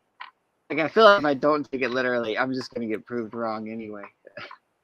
Well, the idea is to both take it literally, and I mean that's why you have exactly, you have different layers of interpretation, and at different points in your life you need to be interpreting them differently, and in different contexts and in different conversations you could decide to tap into all those different realities of what they're trying to explain. But you know, Moses coming back to Egypt, and then suddenly his son is attacked, and his wife needs to create like a magical circumcision like on the ground because like Like an Yeah, what angel's happened attacking you. What does the verses say, or what do I believe it happened? No. The way you're describing it, I like this. Keep going. The Well, I mean, angels the Mitzvah coming in. says there's like, he gets their son gets swallowed up. I think it's by a serpent or by an animal, and like it swallows him up until the point of a circumcision, and that's like how they understand that's the symbolism as that he still needs to be circumcised. But the way I interpret that is also like Moses is having this whole conversation with God. At no point God's like, oh, by the way, you should also wrap up this thing with your son, because like that's going to be a problem. But there's like, instead of like, go on this mission, it's going to be amazing. Moses goes on the mission, and then someone that works for God, this angel's like, forget this, I'm killing this dude right now. So like it seems a little off, and I think this relates more to Jacob fighting the angel and going back in the middle of the night to go get like these little get these little cans that he's left over, and which I've interpreted to like little pockets of guilt. Moses now accepted this whole mission. Now he's going back to Egypt, and he's like, 1 second. I married a non-Israelite. My son is not even circumcised. Like, before I'm doing this whole ordeal, like, am I even like the right guy to this? Am I in the right vessel to do this? Am I in the right family to do this? Like, I'm about to be like the leader of the Israelites, and even in my own home, I don't even have like that proper orientation. So I think the Torah is expressing more of like a nightmare anxiety sort of situation, where you're seeing like the tensions that Moses and his family had to deal with while transitioning into this new role. I like it. That would be mine. To me. Yeah, it's definitely always stood out to me because it seems very random and out of the blue. Like you said, he gets this mission and then he's walking back, and it's just like, here you go. Doesn't she throw it at his feet or something too? I'm sorry? Did she throw it at his feet? She throws the foreskin at his feet. Yeah, and says, "You're a husband of blood." Exactly. Correct. So yes, and it's and I think it's also, it needs to come from her. This is like sort of a situation of Moses, like he had with Pinchas. When Moses doesn't respond, when Pinchas asks him, "What do we do with like this little party going down right now with the president of the chieftain of Simon and this woman right now?" So Moses doesn't respond, and Pinchas needs to do it. So here too, there is a sense of like Moses, in a certain sense, is more elevated than everyone, and because of that, disconnected.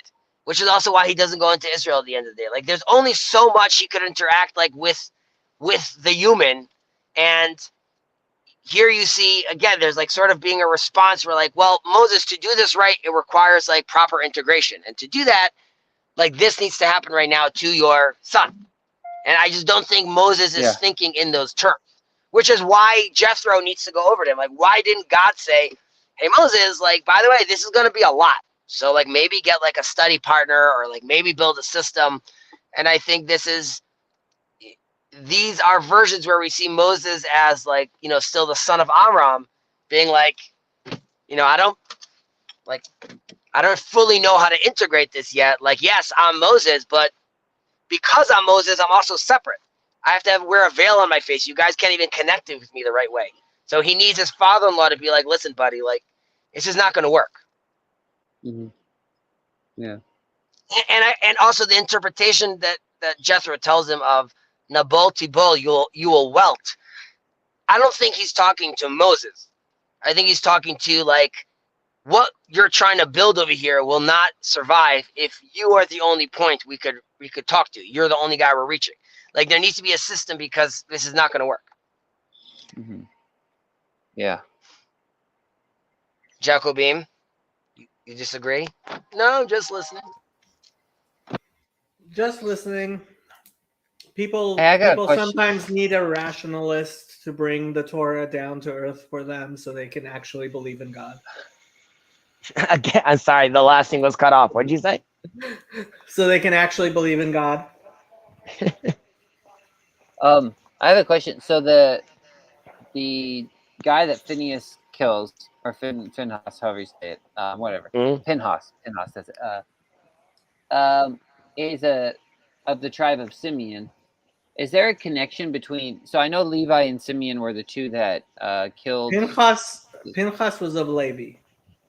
Yeah, Levi, and but the guy he kills is of the tribe of Simeon.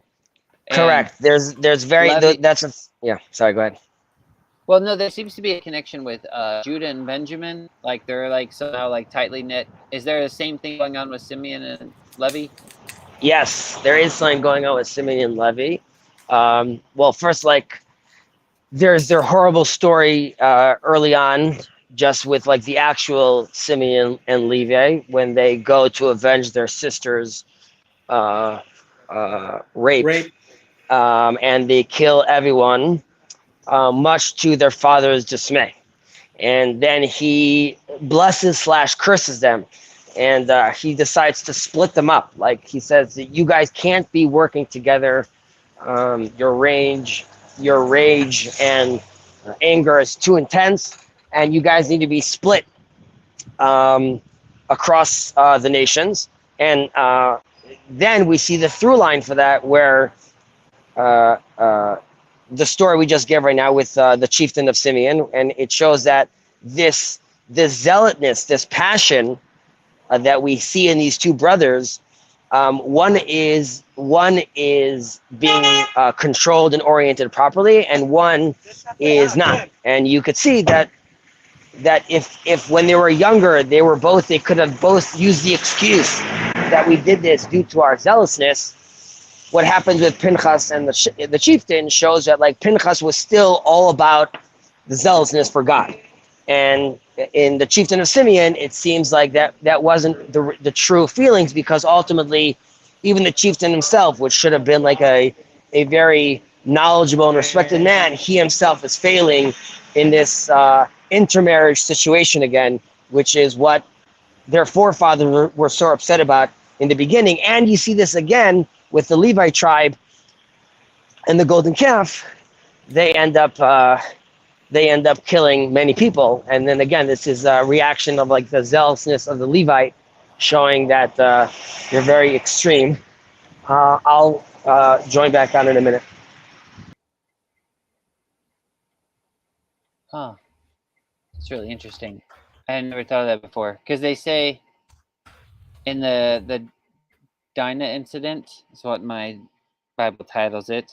After they kill the people, Jacob said to Simeon and Levi, "You have troubled me by making me obnoxious among the inhabitants of the land, among the Canaanites, and the Perizzites."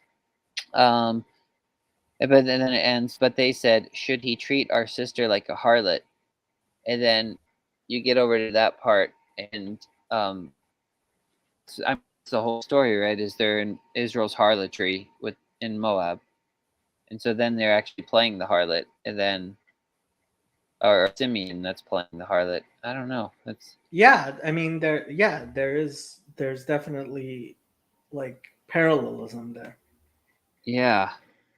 I had never seen that before. That's really interesting. And the fact that those two are so closely connected is makes more sense to me for some reason. I don't know why. I guess it's just maybe because you have that idea. It's Testament scripture, but he says, "Oh, what is it? Judgment begins with the house of God," or something like that. And so I feel like it's it's like in house. It's your closest. The one who's closest to Simeon is the one who's actually carrying out the judgment, or something like that. I don't know. I probably gotta hop off here though. It's almost 2 a.m, so I'm getting pretty tired. Yeah, it's 11 here. I should probably go too. I don't know. He'll try to come back and we'll be gone. Well, he can was start it. his own stream, Oh yeah, there you go. and he can scream at other people. That was intense. I liked what he said. GD at one. That was pretty good. What did he say? I don't know. I'll have to listen back just for that part. Oh, here he is. Damn, he got here before we stopped the. Well, Hizzy, I was just saying I probably got to hop off here because it's like 2 in the morning. So, All right, do your thing. See you guys later. all Have a great right. day. You too. It looks nice there. Thanks for chatting. It looks Yeah. Always good to beautiful. talk to you. It is. It's Israel. We'll talk. All right. I'll see you.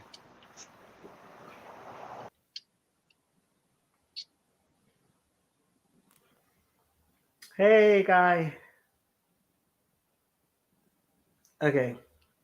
I think I am going to, in fact, end the stream and get some sleep. Good night, people.